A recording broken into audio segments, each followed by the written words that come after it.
Chapter 328. In the Ming dynasty of another world, there was also a man named Wan who had the dream of flying into the sky. He tied the rocket to a chair and wanted to fly to the moon to have intimate contact with Chang'e for the first time. Of course, he failed and even lost his life. Obviously, Li Xian was much smarter than Wan Hu. He never risked his life. Instead, he just wanted to send his guards to the sky. However, based on his knowledge, it was as difficult as hell for him to realize this dream. His whole life was far from enough. What Li Yi could do for him was to guide him onto the right path and reduce the amount of time he would have to waste due to detours. The drawing he drew on the paper was the simplest and most primitive glider, which was so simple that it was not driven by power. Even so, it would take Li Xian a lot of time to make it. After selecting 6 guards and instructing them to follow Li Yi, Li Xian started to study the drawing carefully. It was better not to disturb him at this moment. Li Yi didn't bid farewell to him. Instead, he just left with the 2 kids silently. After passing through a long corridor, he bumped into some figures walking towards him. "Nice to meet you, princess." The guards behind her all bowed to her. Li Yi raised his head and saw a strange and beautiful woman. It should be the first time for him to see Li Xian's wife. Yesterday in the cold mountain temple, as she was wearing a mask, he didn't see her look clearly. When Li Xian was in Qing'an Prefecture, he once said that his fiancée was a first-class beauty in the world. Now that he met her, he knew that the rumor was true. The young woman in front of him not only had an outstanding look, but also faintly revealed an air of nobility that commoners didn't have. Undoubtedly, the temperament of the daughter of a big family had been fully revealed. Pitifully, it seemed that Li Xian had not been enlightened in this aspect. He didn't look like an experienced woman at all. For him, a drawing of a glider was far more attractive than an unparalleled beauty. "Greetings, Crown Prince Consort." In the end, the 2 of them were people from 2 different worlds.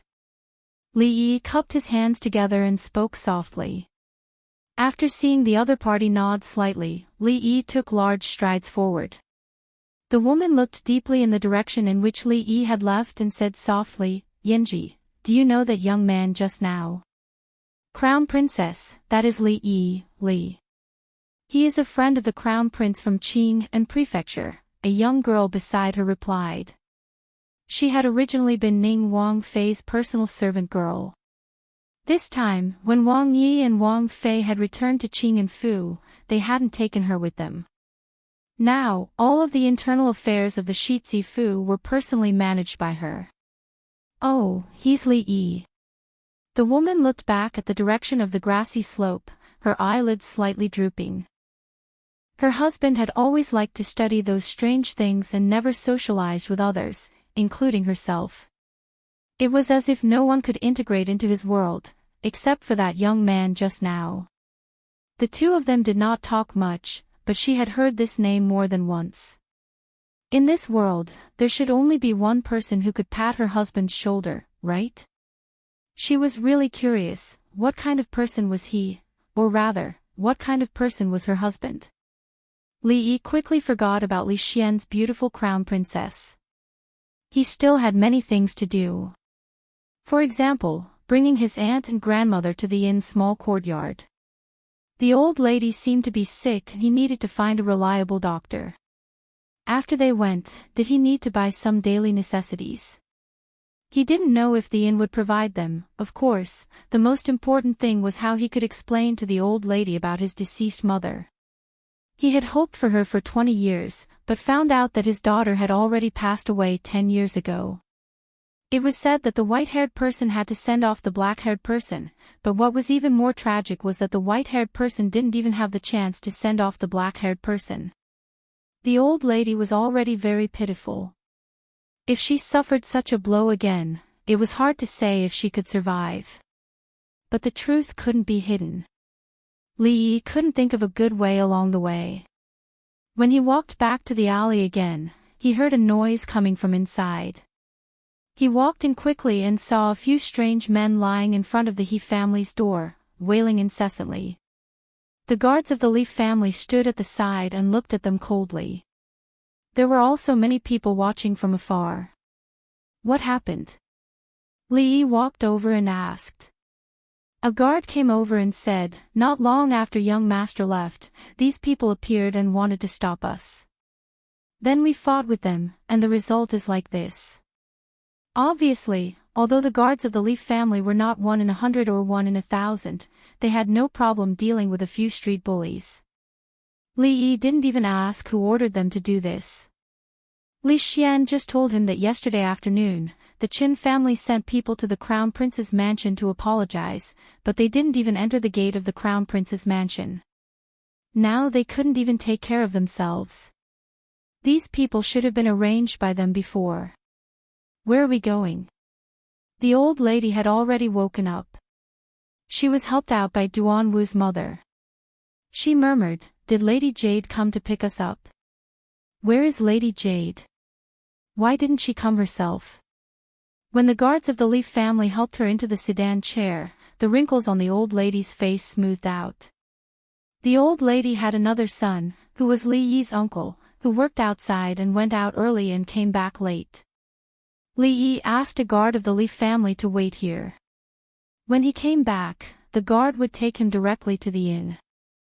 After returning to the inn, Li Yi asked Uncle Li and the guards of the Leaf family to go back first. There would be no problem with the people of the Crown Prince's mansion here.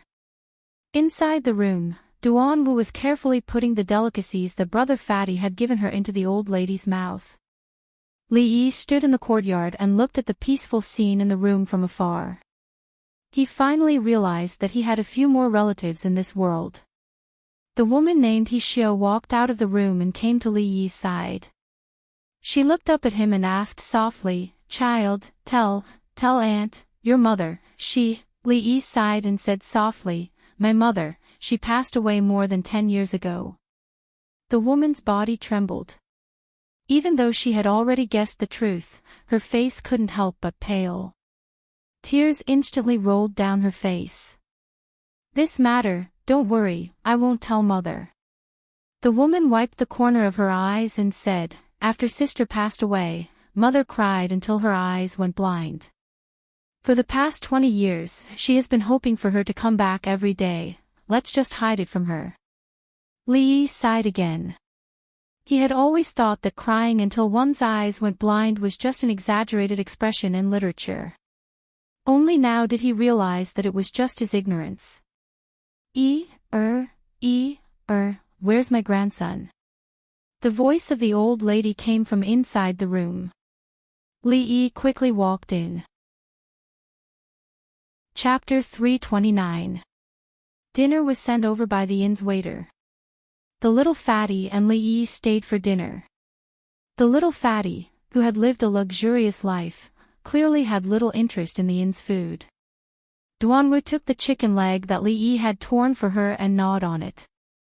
In the past, she rarely had the chance to eat meat. When her uncle came back from outside, he would occasionally bring her some small food, the kind that could be bought with 2 copper coins. That was her happiest moment. During dinner, Li Yi chatted with the old man for a while, trying to avoid mentioning his late mother. The old man had no objection to moving his family to Qing and Prefecture. Home was only where there was family. After suffering for so many years in the capital, there wasn't much he missed here.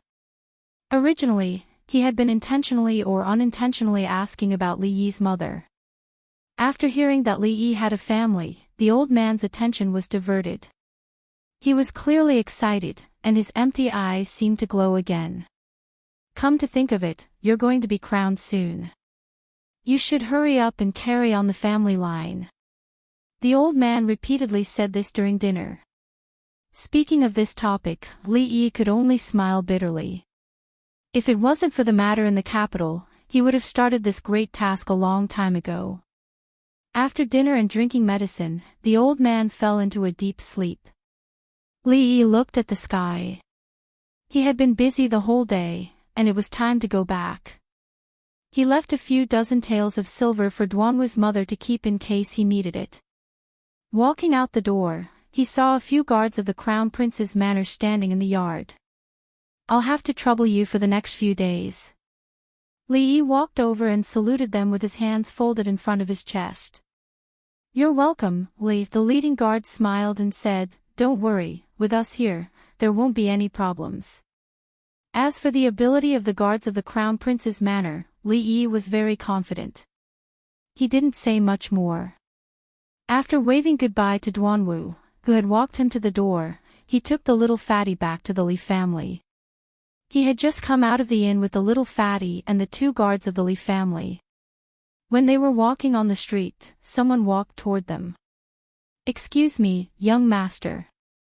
My master invites you to the Golden Phoenix Pavilion for a chat." A young man dressed like a manservant approached Huang Xiaolong with a faint smile. Li Yi asked doubtfully, "Can you tell me who your master is?" "Young master, you'll know when you get there." The manservant was obviously unwilling to reveal the other party's identity. "Then I won't go." Li Yi simply turned around and left. He did not have many friends in the capital. Obviously, the other party could not be Li Xian or Mingzu. Of course, it could not be the old monk that he just met. Since they weren't even friends, what was the point of chatting? The manservant didn't expect Li Yi to refuse so straightforwardly. He was a little anxious as he stepped forward and said, "Young master, please wait." The 2 guards of the Li family stood on either side of Li Yi. If the person in front of them made any moves, they would immediately arrest him. "Young master, my master does not have any ill intentions," the manservant quickly explained. He took out an item from his sleeve and said, "Please take a look at this." Li Yi took a step back vigilantly. What if the thing this fellow took out from his sleeve was the pear blossom storm needle or the flying goose arrow, and he was caught off guard? Wouldn't he die a wrongful death? Fortunately, the manservant didn't have such thoughts. The thing he took out was a handkerchief. The handkerchief looked old. The corners were slightly yellowed, and 2 mandarin ducks were embroidered on the handkerchief. The person who embroidered this handkerchief was obviously an expert in needlework. Li Yi had received many handkerchiefs before, and the one in his hand was the most exquisite. The expressions of the 2 guards of the Li family clearly didn't look right. They looked at Li Yi with admiration and envy. A woman giving a man a handkerchief, what else could it mean? Now, she even dared to invite him. What was this young master waiting for? They didn't expect that he had only been in the capital for 2 short days, and a woman had fallen in love with him. It seemed that they had greatly underestimated this young master who had just returned to the Li family. The confusion on Li Yi's face deepened. If this was in Qing and prefecture, it wouldn't be strange at all. But this was the capital. How could someone know him? Moreover, the handkerchief was usually given to a woman. Who would give an old handkerchief? Looking at the age of this handkerchief, it would take at least 10 years to achieve this effect. You can't have mistaken me for someone else, right? Li Yi asked the manservant. Young master, is your surname Li? The manservant also looked at Li Yi suspiciously. Yes, he was almost the same as the portrait he had seen. The only thing he couldn't figure out was that this young master seemed to be a little too young. However, the portrait couldn't be wrong. After seeing Huang Xiaolong nod his head, the manservant didn't have any more doubts. Since young master's surname is Li, there can't be any mistake. The manservant said with absolute certainty. You two, bring Inkai back first. Li Yi instructed the 2 guards. He still decided to go and take a look. The reason why he didn't need the 2 guards to follow him was because, with their fighting strength, they definitely wouldn't be able to handle something that even he couldn't. Moreover, Golden Phoenix restaurant was just across the street. Nighttime was the time when the restaurant's business was at its peak. With so many people coming and going, there wouldn't be any problems. The 2 guards naturally wouldn't delay their young master's appointment with a beauty. They forcefully dragged the little fatty away. Young master, please. The manservant smiled and made an inviting gesture. Wait a moment. Li Yi still felt that it wasn't safe. He called for 2 guards from the crown prince's residence. There was nothing wrong with being more cautious. What if there really was a woman with bad intentions and coveted his beauty? If there were more people, with his mediocre martial arts, he wouldn't be able to resist. Li Yi remembered that there was a brothel called Golden Phoenix Restaurant in Qing and Prefecture. The top courtesan there had even gifted him a handkerchief. But here, Golden Phoenix Restaurant was really just a restaurant. The restaurant's business was very good. The lobby downstairs was filled with customers. Li Yi followed the manservant up to the 2nd floor. The manservant didn't seem to mind the 2 strangers following behind Li Yi, as if he really didn't have any ill intentions. Young master, my master is inside. You can go in by yourself. After leading Li Yi and the others to a quiet room at the end of the corridor, the manservant immediately retreated. Li Yi didn't know what was going on. He lightly knocked on the door. Come in, a gentle female voice came from inside the room. There seemed to be a slight tremble in the voice, but Li Yi wasn't sure if it was a misperception. The door was unlatched. After pushing the door open, Li Yi hesitated for a moment before stepping in. Chapter 330. Jeaner, do you think he will come? The lady who was drawing her eyebrows in front of the bronze mirror seemed to be talking to herself. Young miss is so beautiful, he will definitely come. A young maid who was about 15 or 16 years old stood beside her and immediately said. Looking at the lady in front of her, even she could not help but show a trace of envy on her face. If she could maintain her youthful appearance like Miss 20 years later, how great would that be? Beautiful. The lady in the bronze mirror had picturesque eyebrows and a dignified appearance. She looked to be in her 20s, but there was a trace of crow's feet at the corner of her eyes that could not be erased. How could there not be some traces left after 20 years? Even if she was a budding young girl, she should have long become a married woman in people's mouths now. He rejected me once 20 years ago. Is he going to reject me again today? The lady looked at the sky outside the window with a trace of pain in her eyes and murmured. The young girl did not know what to say at that moment. She whispered, Miss, the food is getting cold. Do you want me to heat it up? When the young girl walked to the table, there was a knock on the door. The lady suddenly stood up and looked outside through the gauze curtain. Come in. She suppressed the excitement in her heart and said with a trembling voice.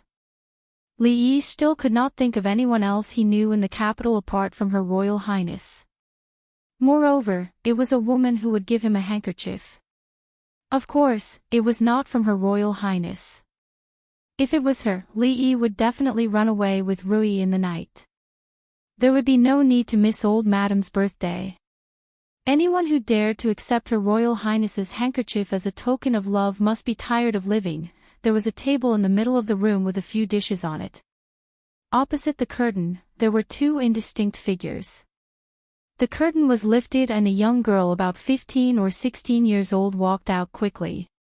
Before Li Yi could open his mouth to ask, another voice came from inside. You're finally willing to see me. This time, Li Yi heard it clearly. The voice was indeed trembling. At the same time, he was sure that the manservant had found the wrong person. The voice was unfamiliar, and more importantly, the sentence contained all sorts of complicated emotions. It was definitely not directed at him. Li Yi placed the handkerchief on the table. Just as he was about to leave, the woman let out a long sigh and said, 20 years ago, you returned the handkerchief I gave you. Now, you want to return it a second time. Since you don't want to see me, why did you come? 20 years ago. Li Yi shook his head. 20 years ago, he was still in his mother's womb. Miss, you've got the wrong person. Li Yi sighed. He wondered which heartless fellow had actually made a girl wait for 20 years. What could he not say clearly? Why did he have to delay the girl's youth? Why did this routine sound so familiar? You're not him. The curtain was suddenly lifted and Li Yi saw an unfamiliar woman walk out. She seemed to want to say something, but after 2 steps, she looked up at him and suddenly froze. Auntie, what's wrong? When Li Yi opened his mouth again, he couldn't say the word miss anymore. Just now, the other person said that she had waited for a person for 20 years. 20 years ago, when she had her first awakening of love, she was at least 14 or 15 years old. Now, she was probably about the same age as his aunt. Naturally, he couldn't call her Miss anymore.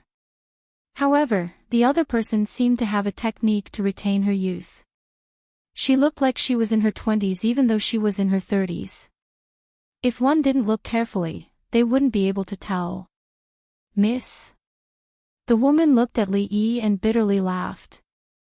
So you've already forgotten about me? Li Yi felt that he was more wrong than Do-yi. Could it be that this auntie was myopic? She couldn't even recognize her lover. Or could it be that not only did he have a common face, but he also looked especially old? If she wasn't myopic, then she must be a fool. Such a beautiful woman was actually a fool. The heavens were really cruel. Li Yi sighed and turned to walk out the door. Don't go, I beg you, don't go, don't leave me alone again. Suddenly, a sorrowful cry came from behind. Then, Li Yi found himself being hugged from behind. He was startled and was about to let go of her hands when he heard her choking voice saying, Ming Han, don't go, I'm willing to be your concubine. I'll go beg my father and brother. If they don't agree, I'll threaten them with death. They will definitely agree. Don't leave me behind again, Ming Han. Li Yi's expression changed dramatically. It was as if he had been struck by lightning. You said it when we were young. You said that when I grew up, you would marry me. I've waited for so long. 10 years, 10 years. I've finally grown up, but why didn't you keep your words? Do you know that after you left, I was so afraid that you would never come back. Every month, I went to beg Bodhisattva, you've finally come back. My brother and the others didn't tell me, but I really want to see you again. The Qin family's daughter can't be a concubine. It doesn't matter, I'll go beg them. They will agree, they will definitely agree, the woman's voice choked with sobs. In a short period of time, Li Yi felt his back become wet. He opened his mouth, wanting to speak, but it was as if something was stuck in his throat. He couldn't say a single word. After a long time, Li Yi let out a long sigh. He moved her hand away and turned around. He lowered his head, not daring to look at her eyes. He said in a low voice, You've got the wrong person. I'm not Li Ming Han. How could I not recognize you? The woman didn't even have time to wipe her tears. When she raised her head to look at Li Yi, her body suddenly trembled. She immediately took a few steps back and her face turned pale. You're not him. Who are you? She had a look of disbelief on her face. She mumbled, Why, my name is Li Yi. Li Yi said in a low voice, Li Ming Han is my father. Yes, yes. The woman was silent for a long time. The way she looked at Li Yi became incomparably complicated. The two of them looked so similar. Even in her excitement, she didn't recognize him. It wasn't surprising that her subordinates had mistaken him. Her eyes regained their clarity. She placed the handkerchief on the table in Li Yi's hand and said, Help me give this handkerchief to your father. Tell him that I'll be waiting for him here tomorrow night at the same time. Li Yi shook his head and said, I'm afraid I can't help you with this matter. The woman raised her head to look at him and said, Don't worry. I won't fight with your mother. I just want to see him again. That's not the reason why I can't help you. Li Yi was silent for a moment. He said with difficulty, Because he has been dead for more than 10 years. The expression on the woman's face froze. In that instant, her face turned as white as a sheet of paper. What did you say? Her voice trembled even more. Li lowered his head and said nothing. The woman's body became unsteady. She took a few steps back and leaned against the table to prevent herself from falling. No, how could it be, Ming Han, how could he? She kept shaking her head and mumbling to herself. Her face turned even paler. She bit her lips tightly and a trickle of blood flowed down the corner of her mouth. Li watched this scene in a daze. He did not know what to do. He had only taken one step when the woman screamed, "Leave, leave. I don't want to see you again. You liar. How could Ming Han die? Ming Han can't be dead. How sinful." Li Yi's heart sank as he looked at the woman who had gone mad. Li Yi did not know how he walked back to the Li family. He ignored the servants' greetings. The little fatty wanted to disturb him but was locked outside the door. After knocking on the door for a long time, he could only leave helplessly. "What's wrong with you?" Rui jumped off the wall. He looked at Li Yi, who was standing in the courtyard with a dazed expression. He had not moved at all for 2 hours. He walked over and asked, "Damn it." Li Yi gripped the embroidered handkerchief in his hand tightly and said in an extremely annoyed tone, "What did you say?" Lu Rui suddenly raised his head and stared at him in an unfriendly manner. Chapter 331. I was abandoned on the day of my wedding. I've waited for 20 years, and now I'm still willing to be that bastard's concubine. Lu Rui asked angrily. Li nodded helplessly. He even betrayed such an infatuated woman. Who is that bastard, and where is he now? Second Miss Lu's eyes were wide open and her eyebrows were vertical. One of her hands was already on the hilt of her sword. She looked like she was going to draw her sword in anger in the next moment and take the life of that fickle lover and heartless man. If she was born in the future, she would definitely be the most radical fighter for women's rights. He's dead. That bastard has been dead for more than 10 years. Li Yi looked at her and said slowly, "Come to think of it, you should call that bastard uncle." "Why?" Lu Rui turned around and looked at him. "Because he's my father." Mississippi Lu clenched her fists tightly, and a frustrated expression appeared on her pretty face. She finally understood how Li Yi felt just now. After a long time, she exhaled and said angrily, "Mother ****. Lu Rui." Li Yi turned around and looked at her. "You said something vulgar just now. If you can say it, why can't I?" Mississippi Lu said nonchalantly. "But you're a woman." "So what if I'm a woman? Do you look down on women? A woman who says vulgar words can't get married. You have to get married. I don't want to support you for the rest of your life."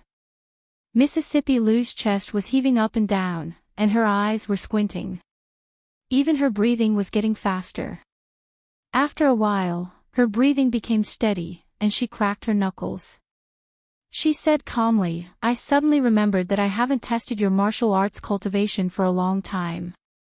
A gust of wind and rain, the grass in the courtyard was very soft, and because it was cleaned every day, it was unusually clean. It was quite comfortable to lie on, but the ground was a little cold, and a little painful. Li Yi rubbed his chest and buttocks. These were the two areas that Lu Rui had focused on.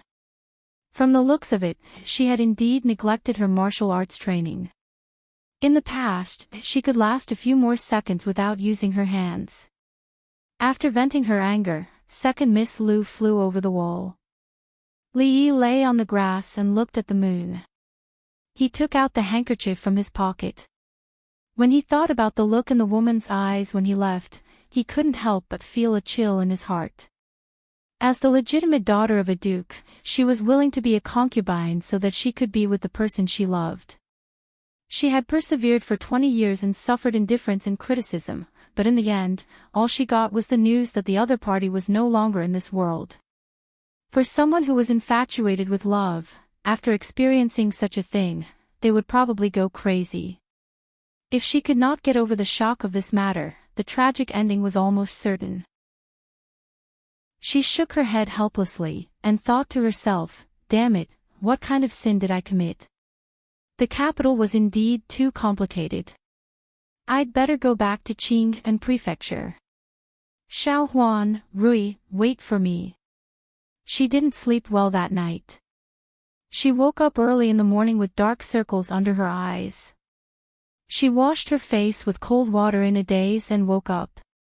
As usual, she had to greet the old mistress in the morning. Rui had passed before her, and now she was enjoying the treatment of a young mistress in the Li mansion. Even Li Yi couldn't compare to her. "When you go out, take some money from the accountant's office. All these years, the Li family owes the He family a lot." The old mistress sighed and said when Li Yi was about to leave. Li Yi paused and smiled. "Thank you, grandmother, but there's no need. I have enough money here." When he left, Rui brought him a lot of money. Everything in the Li family was used, and there wasn't much to spend outside. Li Yi didn't lack money. "I'll have someone send the money to you. This is what the Li family owes them." The old mistress shook her head and said with a complicated expression, "It's reasonable for you to do this. The capital isn't a good place for them. It's better for them to leave as soon as possible. The money is enough for them to live without worrying about food and clothing."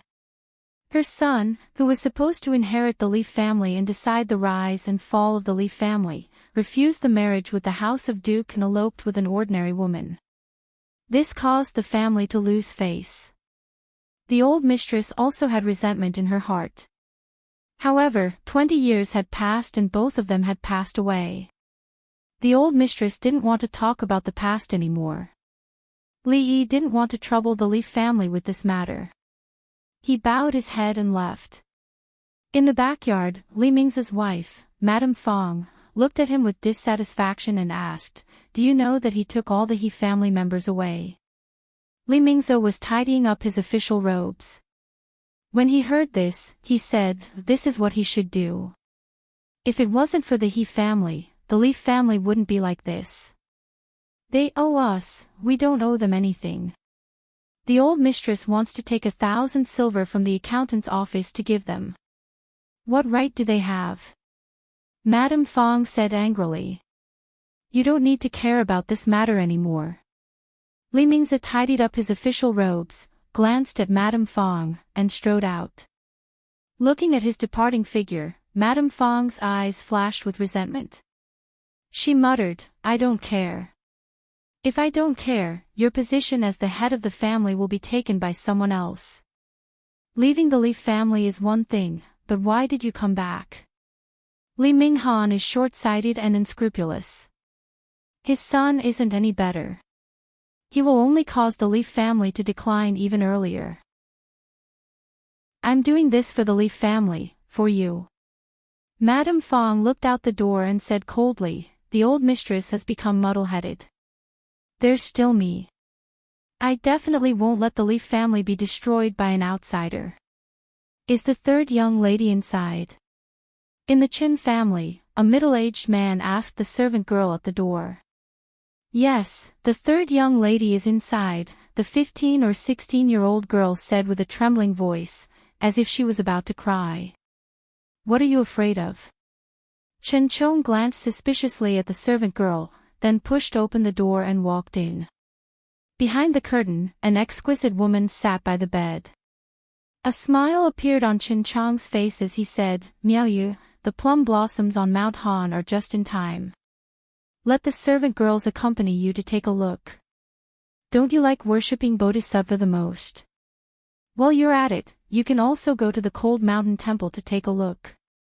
Worshipping Bodhisattva, even if it's worshipping Bodhisattva, what's the use? It's all fake, it's all fake." The woman's voice was hoarse as she muttered. "If you don't want to worship, then don't. Today's weather is very good, so it's not bad to take a look at the plum blossoms. There were not many taboos between siblings. When Chin Chong lifted the curtain and gazed in, his expression suddenly changed. It had only been half a day, but the woman's waterfall-like black hair was already grizzled and her face haggard, as if she had instantly aged 10-some years. Miao Yu, what's wrong? How did it become like this? Chin Chong was shocked. Quickly walking over, he grabbed her arm and asked. Dead, he's dead. The woman's eyes were lifeless as she muttered to herself. Who's dead? Chin Chong immediately asked. Ming Han's dead. How could Ming Han die? She still hasn't married me. Seeing the haggard appearance of his little sister, who had once been doted on by everyone, Chin Chong's eyes almost popped out of their sockets. Striding out, he grabbed the arm of the young woman outside the door and coldly said, Speak, just what happened? The young woman shuddered and knelt on the ground with a thud. The Li family, my Chin family and you, will not rest until one of us is dead. After a moment, an incomparably cold voice rang out, seeming to come from the underworld. All the servants of the Chin clan in the courtyard couldn't help but shiver. Chapter 332. This damned weather, it's so cold. Li Yi walked out of the courtyard with his arms crossed. It was a sunny day yesterday, but it started to drizzle in the morning. The temperature dropped instantly. He was only wearing a thin shirt, and the cold wind wrapped in the drizzle hit his body. He felt a little cold. Old mistress said yesterday that the rain was coming. It might rain in the next few days. She asked him to wear more clothes. If he didn't listen to the elders, he would suffer. He should listen to the elders in the future.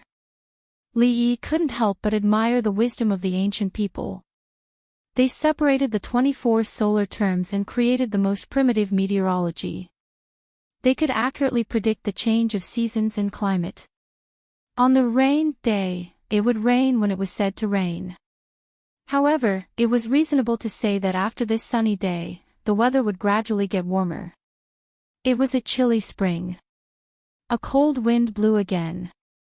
Li Yi tightened his clothes and decisively gave up on the plan to go out. Everything was fine in the courtyard of the inn. Hai Duke Chen seemed to have settled down for the past 2 days. They didn't cause trouble for them anymore. The guards of the Crown Prince's residence were bored to death. They were eager to catch a few ignorant thieves to relieve their boredom. This directly caused the people in the inn to take a detour when they passed by the courtyard. Just yesterday, Li Yi had also met his only uncle. He was a middle-aged man who looked very sturdy. He was even sturdier than old Fang. He usually worked outside to support the family. The only reason the remaining women and children of the He family had been able to survive for so many years was because of this pillar of support. His uncle was also married in the early years. Later, they divorced for some reason. It was probably related to the pressure of the Chin family. In this way, his mother's people were all gathered. The capital was a place of trouble. They should hide as far away as possible. Although Qing and Prefecture was not as big as the capital, it was still one of the top 3 prefectures in the Jing Kingdom. Most importantly, it was filled with his own people. They could do whatever they wanted. 1 against 3. The little fatty threw 2 hard cards in his hand. 1 against 5. Li Yi took the opportunity to slip 2 cards. King Bomb. Mississippi Lou's disharmonious voice sounded. Another king bomb. Li Yi looked at Lu Rui suspiciously. Could it be that she had used the shadowless hands to cheat? No matter how lucky she was, it was too suspicious for her to win every round of Fight the Landlord. Li Yi dispelled his suspicions when he recalled that he had dealt the cards in the previous 2 rounds. He gestured for her to continue. She was using a sledgehammer to kill a chicken. She threw the bomb down so quickly. Let's see how she's going to win.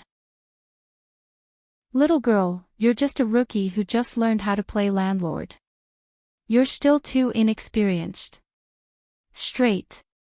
Mississippi Lou threw out all the cards in her hand and took 2 pieces of silver from Li Yi and the little fatty. Li Yi was stunned while little fatty had a bitter look on his face.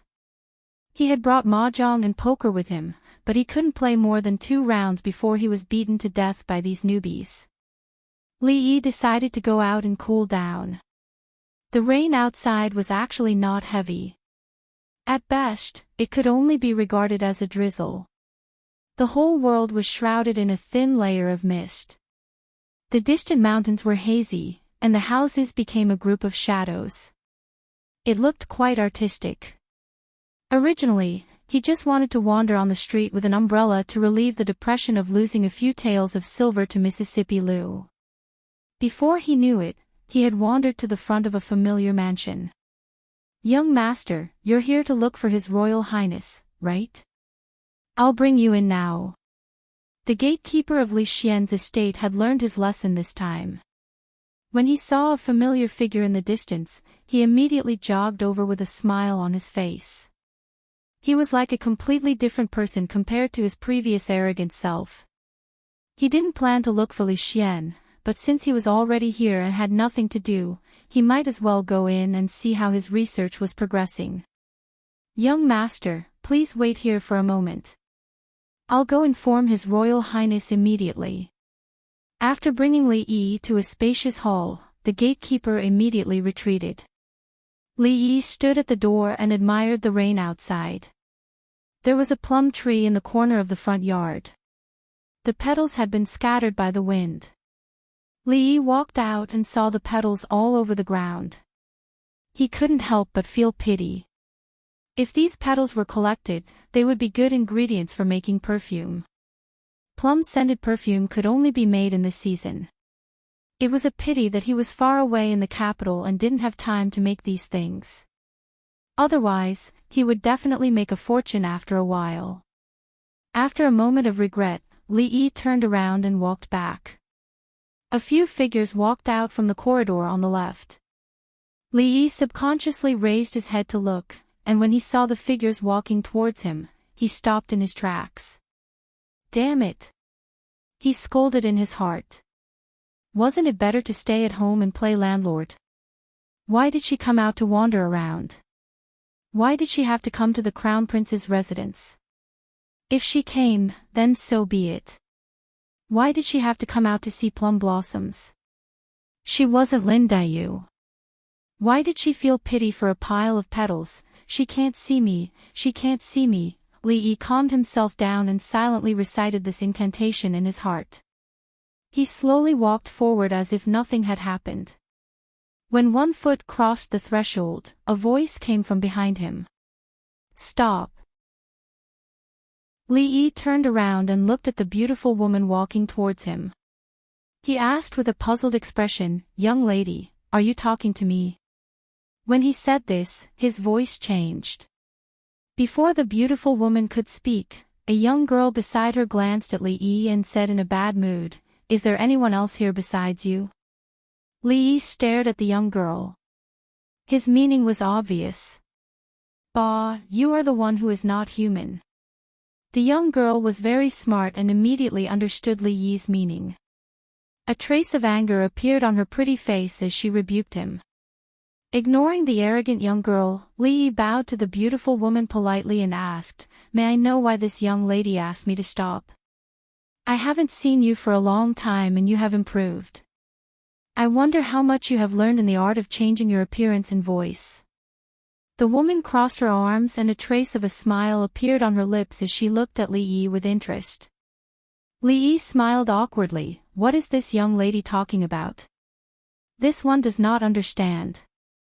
The woman looked at him with a smile that was not a smile. Her meaning was also very clear. Pretend, continue pretending.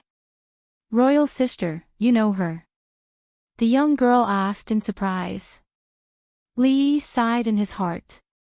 Since he was so unlucky to meet her in the Crown Prince's residence, there was no point in continuing to pretend. He bowed deeply. "Greetings, Princess Yonghua." And me? The young girl glared at Li Yi. Greetings. Cursing the broken rules of the royal family in his heart, Li Yi scratched his head and looked at her and asked, "What kind of princess are you?" The old madam said that it would rain these 2 days, but she did not say to look at the almanac before going out. Li Yi felt that today's almanac must have written, "Good to play cards, avoid going out, avoid meeting friends." Why didn't the princess stay in the palace? Why did she wander around the crown prince's residence like him? What if she encountered an assassin? Of course, which blind assassin would dare to make her a target?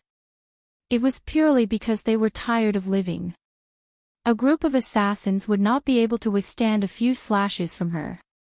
What a coincidence today. Li Xian walked over from the front and gave Li Yi an innocent look.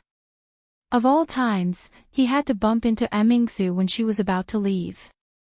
Even if he wanted to hide it, he could only blame himself. Mingsu glanced at Li Xian with a rather unfriendly look. Li Xian knew that she was blaming him for hiding it. He smiled awkwardly and said, "It wasn't easy for us to get together. Mingsu and Shaning will leave later. I just had someone make a yuanyang pot. Why don't we eat hot pot today?" "No, if we return to the palace late, Imperial Mother will blame us." The young girl shook her head repeatedly. Then she seemed to recall something and looked at Li Xian and asked, "What is hot pot?" Chapter 333. The Crown Prince's residence actually had green vegetables to eat in the middle of winter. Although they were shriveled and not very fresh, they were many times better than the vegetables that were stored in the cellar. It was really good to be born in the royal family. In such weather, fresh vegetables were more precious than gold. There were 4 people around the hot pot. It was a familiar scene.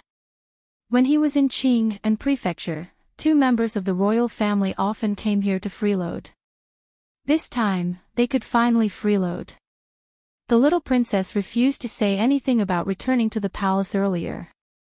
She carefully blew on the meat roll that had just been scooped out. After dipping it in the unique ingredients, she put it into her mouth unhurriedly with a satisfied expression on her face. "Why did you come to the capital?" Mingsu looked at him and asked. "I have something to do. I will leave in a few days."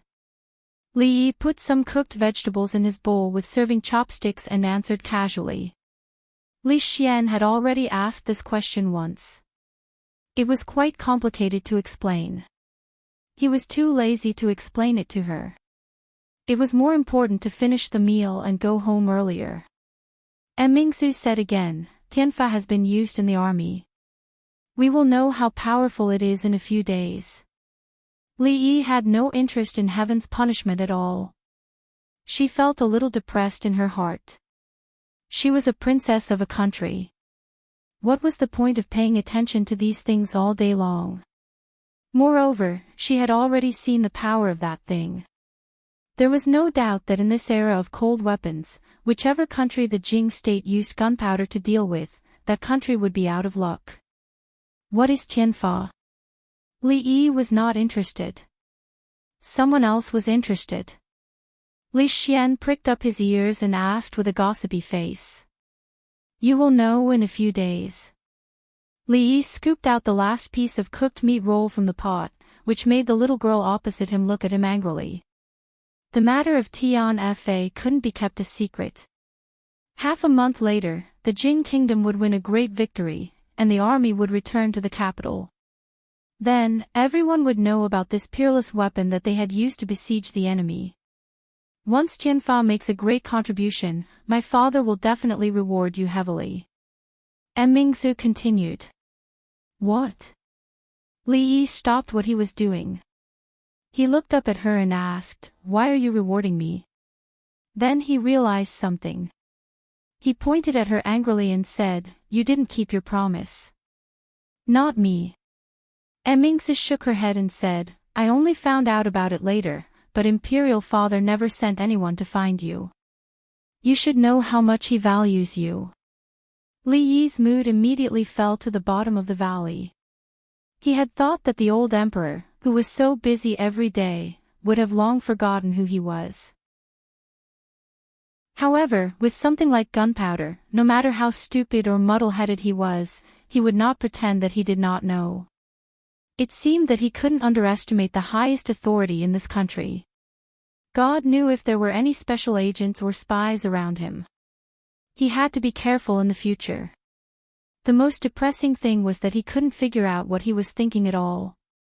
Even if he were the emperor, he wouldn't be able to do such a thing. Even if he were the emperor, he wouldn't be able to do so. If he couldn't figure it out, he would just stop thinking about it.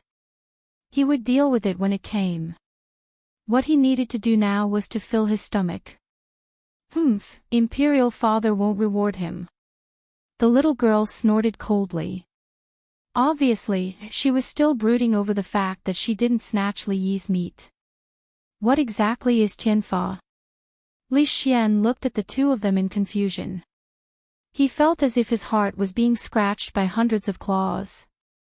Don't ask so much.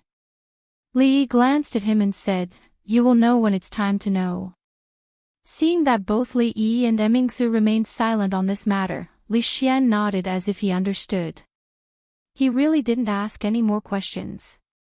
The knife skills of the chef and the crown prince's residence were obviously miles apart from Rui. The meat roll was not so thin and needed to be cooked for a long time in the pot. Just as Li Yi and the little girl were fighting for the meat, in a spacious hall in the Li family, the old mistress frowned. She looked at Li Mingze, who had just returned from court, and said, "Is the Qin family really going to kill us? The impeachment is a small matter. It's all groundless rumors. There's no need to worry." However, the impeachers are all close relatives of the Qin family. They must have been instructed by the public house, Li Mingze said thoughtfully. All these years, although the Qin family and the Li family have been in constant conflict, they have never brought this matter to the table. Why? Li Mingze was only halfway through his sentence when he was interrupted by Madame Fong. What else could it be? 20 years ago, we made the Qin family lose face. 2 days ago, we beat up the Qin family's young master and protected the He family. If it was anyone else, they would not let it go. Madame Fong said angrily, "At that time, I told you not to interfere with the He family's matters. You didn't listen. Now, the Qin family has started to make a move. How are we going to fight them?" The old mistress did not say a word. Although Madame Fong's words were harsh, it was also the crux of the problem. Li Mingze's face did not show any signs of nervousness. Which official had not experienced impeachment before? The Qin family's little tricks did not affect him much. At that moment, he thought of something and said, "The third lady of the Qin family seems to have contracted a serious illness." After the court session, the emperor specially sent the royal doctor over. Could it be because of this? What a sin. The old mistress's mind flashed with the image of a young girl with a bright smile. She let out a long sigh and walked out with the help of her walking stick. A heart disease needs medicine to cure it. Third Mrs. Heart disease is not something that can be cured by medicine. I can only write a prescription for her to calm her mind. Lord Qin, you must remember to not let third Miss suffer any more agitation. Imperial physician Lu Jimin walked out of the room and cupped his fists towards the middle-aged man who was waiting outside the door. In that case, I thank Imperial physician Lu. Chen Qing cupped his hands and thanked him. Official Qin is too polite. After sending off Imperial physician Lu, Chen Qing stood in front of his sister's room. Thinking of her haggard appearance, he sighed and did not push the door open to enter. "Big brother, what did Imperial physician Lu say?" Chen Chong walked over and asked with concern. Chen Qing shook his head. Chen Chong clenched his fists and gritted his teeth, that Li Minghan died too early. If he was still alive, I would definitely let him have a taste of living a life worse than death. Chen Qing knew that he doted on his third sister since young. He looked at him and said, the impeachment of Li Mingzhou was all arranged by you, right?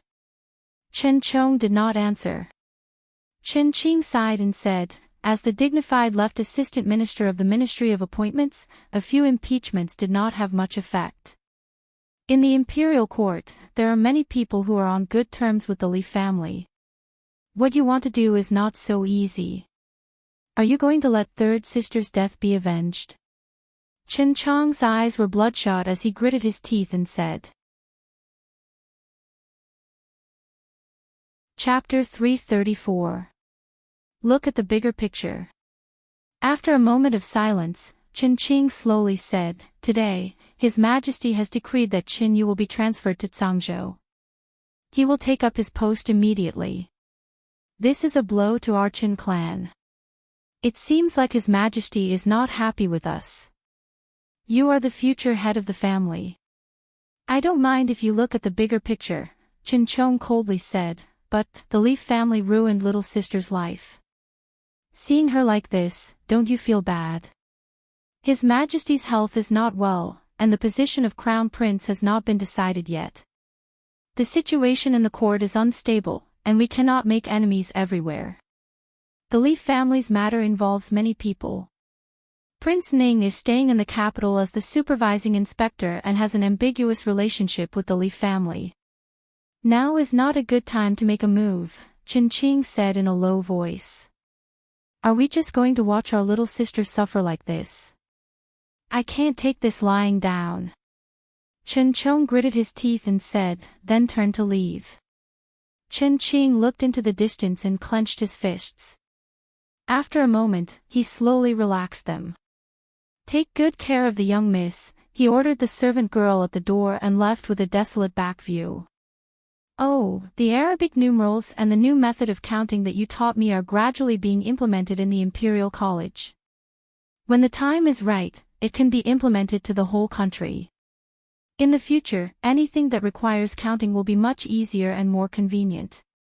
Her Royal Highness was always thinking for the whole world. She never forgot to talk about national affairs during meals. After making such a great contribution to the country, is there no small reward? Li Yi looked at her and asked. What reward do you want? Mingzu thought for a moment and said, how about I ask father to make you a professor in the Imperial College and specialize in teaching mathematics? Forget it. Aren't you biting the hand that feeds you?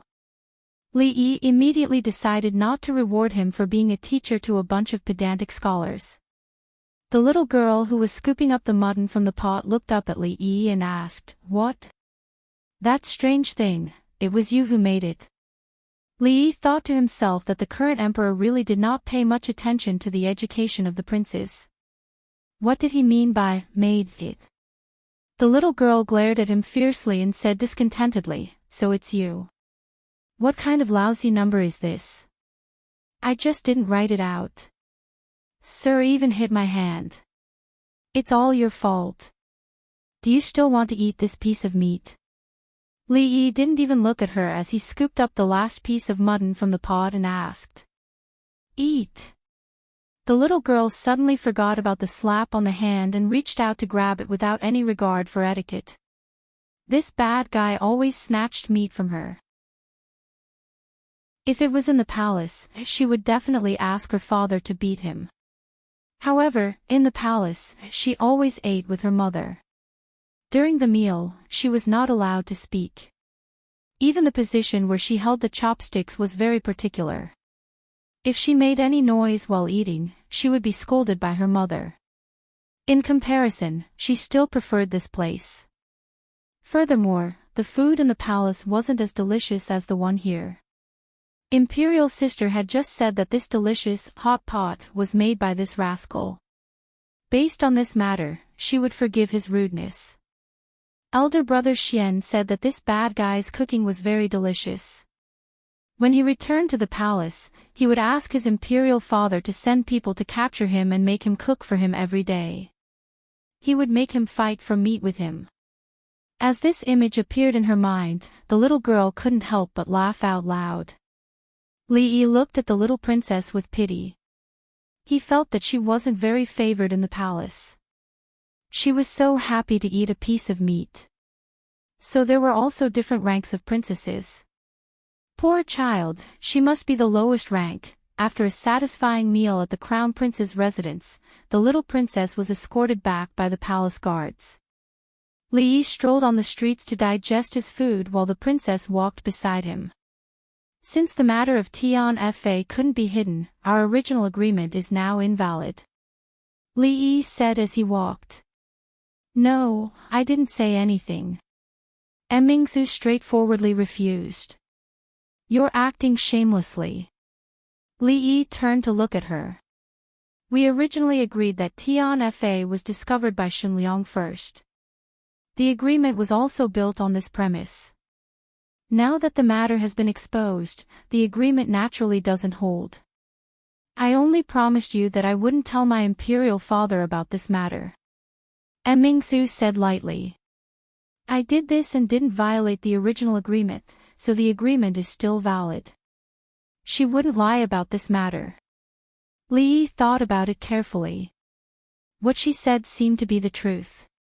At that time, he didn't consider that the emperor would find out through other means. But why did he still feel so uncomfortable in his heart? If he had known that he couldn't hide it, he wouldn't have made the agreement. This was a big loss. Be careful. As he lowered his head gloomily, he suddenly felt a strong force on his arm and his whole body was pulled to the side. A carriage whizzed past him, raising a trail of smoke and dust. The pedestrians on the road all dodged. When the carriage passed, they couldn't help but curse. Li Yi also wanted to curse. A few days ago in Qing and Prefecture, he was almost hit by a guy riding a horse on the street. When he came to the capital, he almost had an intimate contact with a carriage. Damn it, he lived for 20 years in his previous life. How lucky was he to not be hit by a car? Even the streets of Qing and Prefecture didn't allow horses to ride, let alone carriages that fast. Moreover, this was the capital. Li Yi felt that it was better to not be distracted when walking in the future. He turned to ask Mingzu, are all the carriages in the capital so fast? That's the envoy from the Qi kingdom. Mingzu said with a frown as she looked at the direction where the carriage was going. No wonder. Li Yi murmured. Regardless of ancient times or modern times, the strongest fist was the last word. In today's situation, the Qi kingdom was the only superpower and had the strongest military force. The Jing kingdom was still being bullied by them. It was normal for them to be a little arrogant. They had the capital to do so. However, this was too damn arrogant. This was the capital of the Jing kingdom, and the envoy from a foreign kingdom was even more arrogant than the nobles in the capital. It seemed that the people of the Qi kingdom were extremely confident. With heaven's punishment, this time, we must make the Qi kingdom pay the price. Mingzu clenched her fists and gritted her teeth. It seemed that she had been unhappy with these fellows for a long time. As a princess of a kingdom, she could only watch as foreigners swaggered around in her own land. How aggrieved must she be? These people wouldn't be arrogant for long.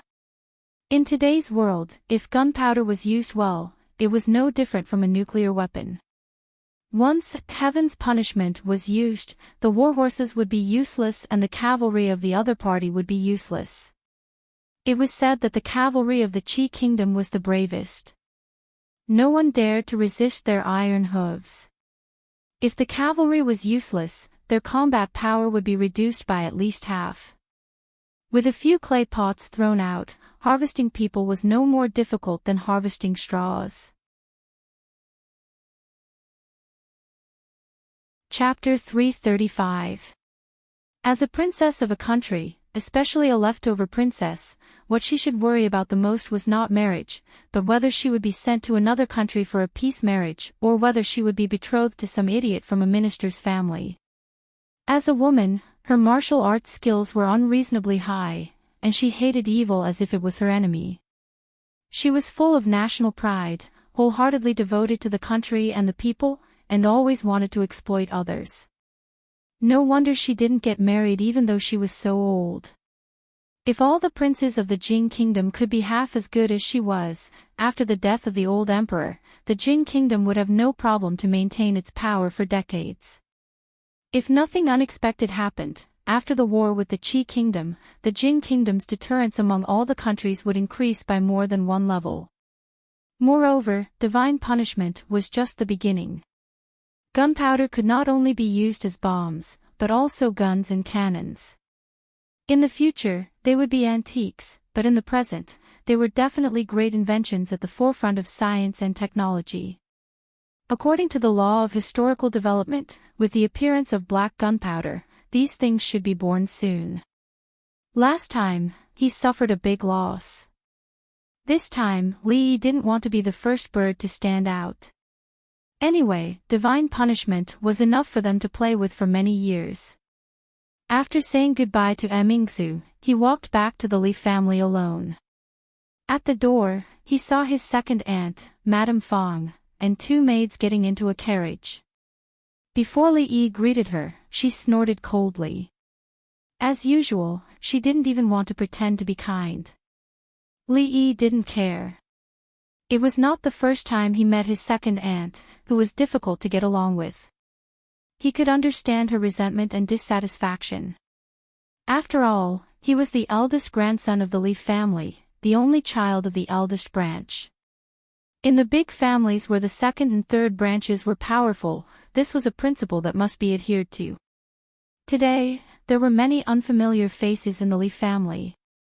Madame Fong's 60th birthday was a very important day. In addition to close relatives and friends, those distant relatives who were only acquainted with each other would also come to celebrate Madame Fong's birthday. This was because the lifespan of most people was relatively short at this time. Living to the age of 60 was already a huge gain.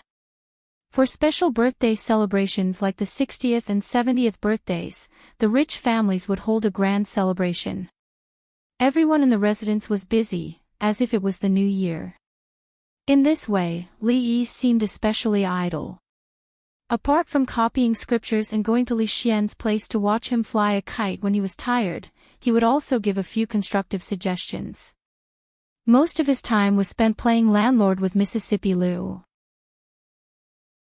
Of course, it was impossible for two people to play, so the little fatty, who was equally bored, was forced to join in. Lu Rui found all the luck she had lost in mahjong here. She lost a pile of snacks to the little fatty. Half of the silver that Li Yi had brought from Qing and Prefecture was already in her pocket. Mississippi Lu was never tired of a business that only made profits. Every time Li Yi lost badly and wanted to end the game, she would suddenly have the thought of testing his kung fu, so the game could continue. As for the little fatty, it was even simpler. After Lu Rui taught him a few simple moves, the little fatty didn't care about his snacks anymore.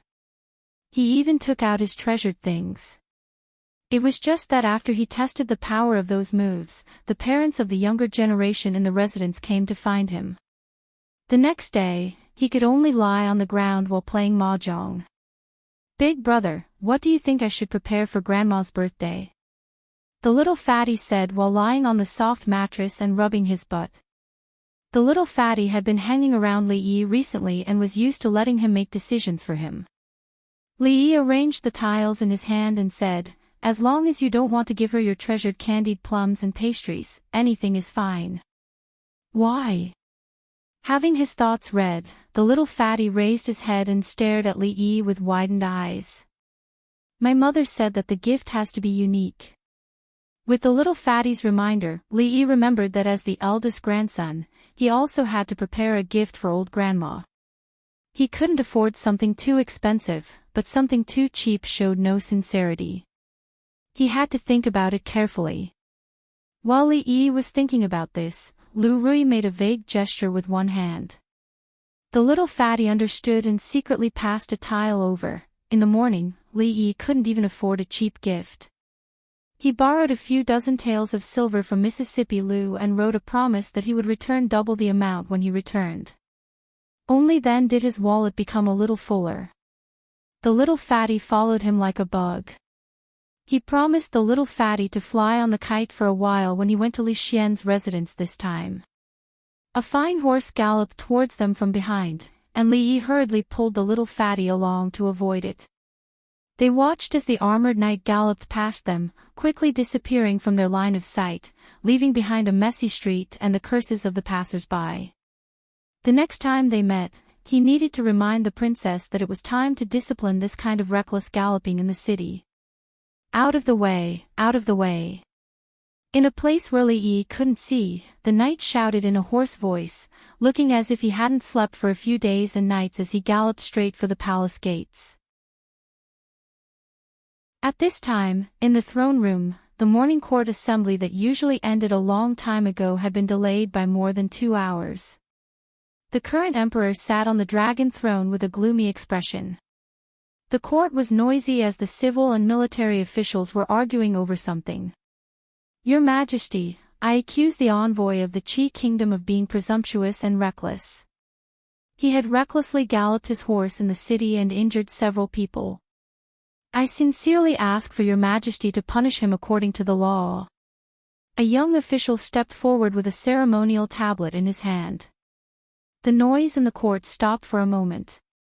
Everyone looked at the young imperial censor as if they were looking at an idiot. He was a young man after all. Although this was what imperial censors did, there was still a time and place to do it.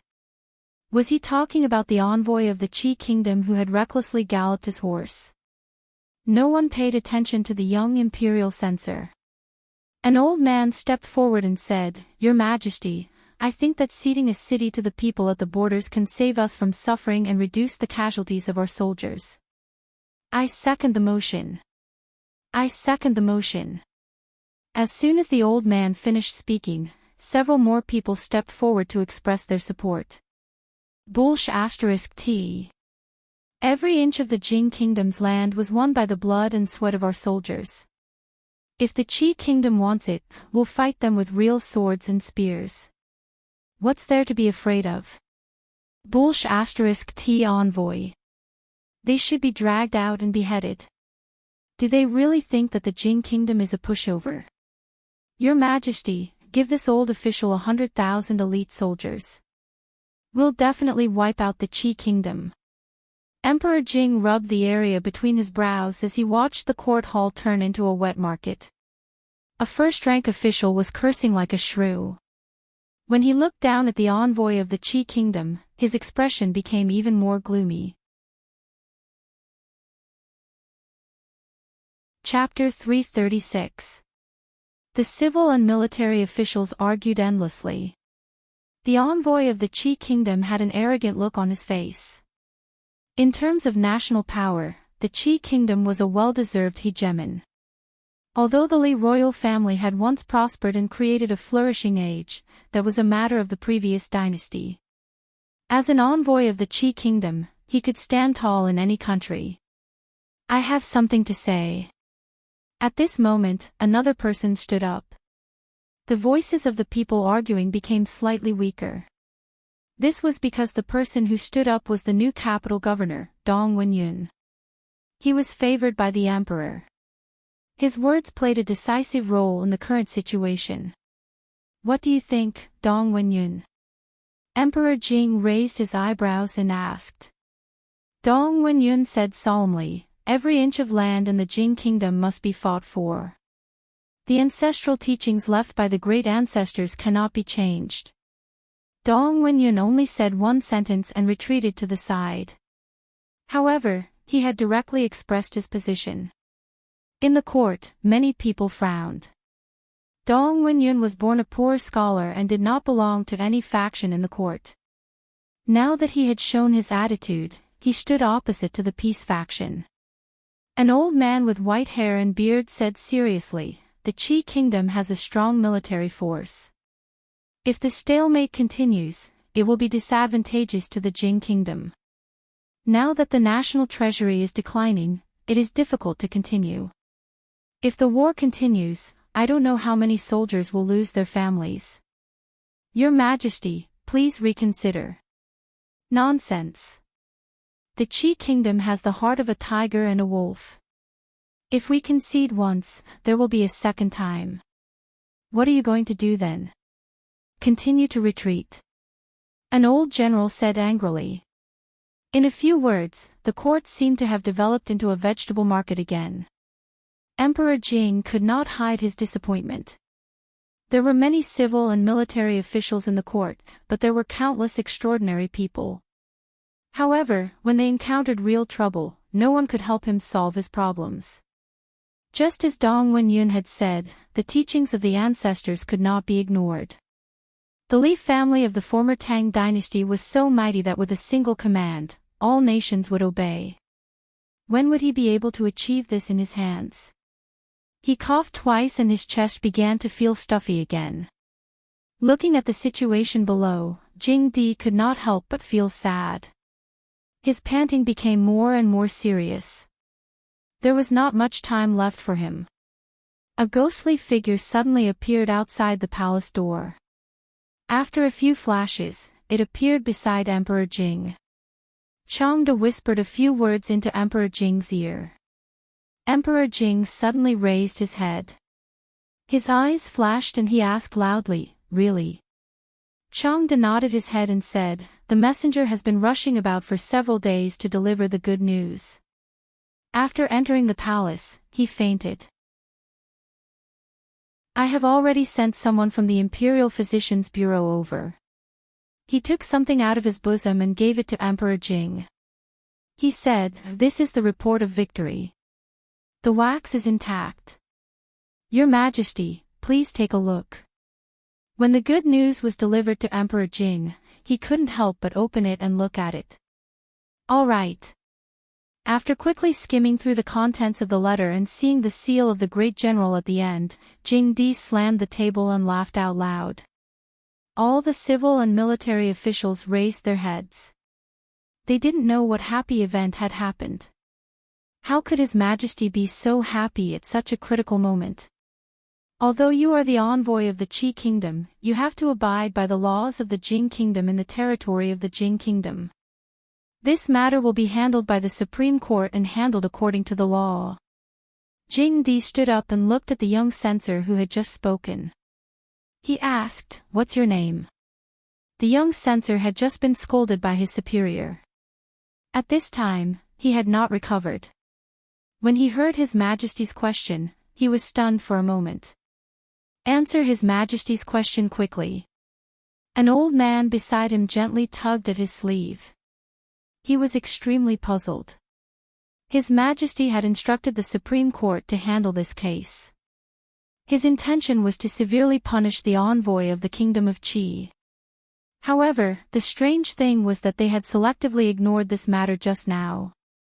"Why, your humble servant is Song Lang," the young censor hurriedly said. "Very good. As an imperial censor, I am in charge of supervision. I should be impartial and follow the law." The officials in the court saw that His Majesty had avoided the most important matter that had been discussed recently. Instead, he was praising a small censor. They couldn't help but feel confused. What was wrong with His Majesty? The envoy of the Qi Kingdom turned pale. He didn't know why the matter had taken such a sudden turn. What did the old man show Emperor Jing? Could it be impossible?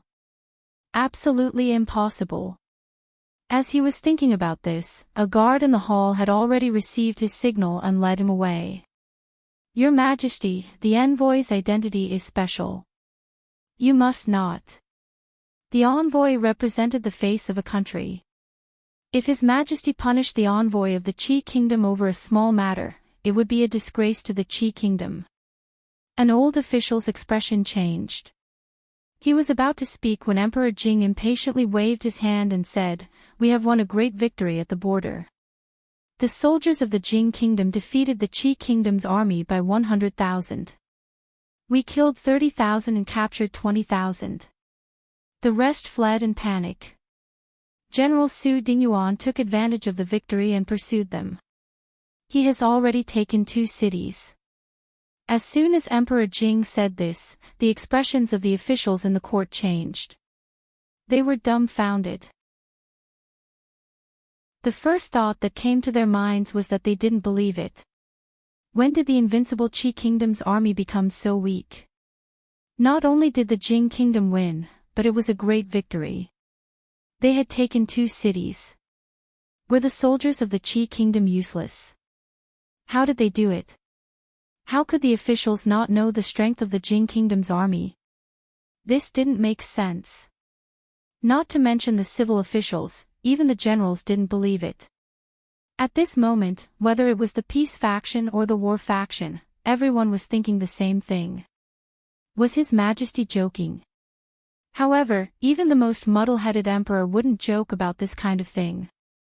The whispers finally turned into earth-shaking cheers after they saw the victory report. The huge sound waves almost overturned the roof of the Golden Hole. The officials who couldn't calm down returned home. After they woke up, the news spread out with the capital as the center. That night, the emperor held a banquet in the palace and the curfew in the capital was lifted for 3 days. No matter where they went, there was a sea of cheers. All the citizens of the Jing Kingdom could walk with their backs straight. They had never been as proud as they were today.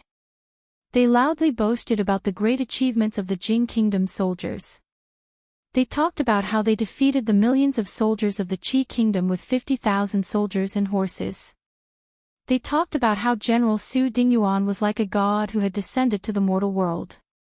He summoned divine soldiers and generals to help him and beat the Qi Kingdom's army. This was a grand event that had never happened in the decades since the establishment of the Jing Kingdom.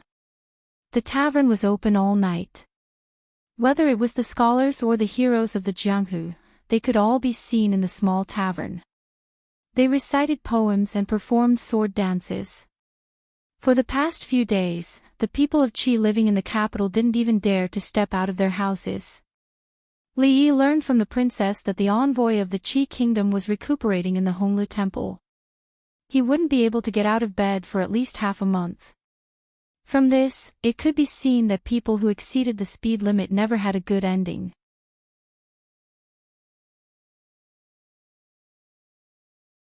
When he had nothing to do, he would go to the brothel to listen to music and watch erotic dances. How many years would he have to work hard for? Of course, after he brought Rui over, he could forget about being a concubine. She probably wouldn't agree. Even if she agreed, Mississippi Lu probably wouldn't agree either. Once she woke up, the concubine he had just married yesterday would probably have to go to the well to look for her, not too much. Her Royal Highness looked at him with her arms crossed and said, "Since the founding of the country, there has been no title of nobility without military merit. It is as difficult as ascending to heaven to get the title of a county baron. How many dukes are there in the country now? 10,000 taels of gold and 100,000 taels of silver. Do you know how much money was spent on this expedition? If I reward you 2 more times, the national treasury will be empty. As for the 1,000 acres of fertile land, the perpetual farmland of a prince is only 10,000 acres. Do you think you can compare with 10 princes?" Li Yi looked at her with contempt. She was the one who took the initiative to ask him what reward he wanted. It seemed that she could not even satisfy one of them. How could she still pretend to be generous? Forget it. They can reward me however they want. I'd better watch Li Xian fly a kite. Li Xian was getting more and more playful. He had invited several machine masters to participate in the development of the glider. In just a few days, the glider had been modified to the point that even Li Yi himself couldn't understand it. Definitely don't think about becoming a duke. As a small county lieutenant without any title, it's impossible for him to become a first-class duke in a single step. Don't even think about 10,000 taels of gold. Even if father agrees, the court officials won't agree. 1,000 acres of fertile land is also a dream. How can there be so much fertile land to reward you? Li Yi rolled his eyes at Her Royal Highness who had followed him here. If he doesn't want to give it, then he doesn't want to give it. Is there a need to ridicule him like this? However, all your contributions are not small. Father is clear about rewards and punishments. He will definitely not treat you unfairly. You should be more serious.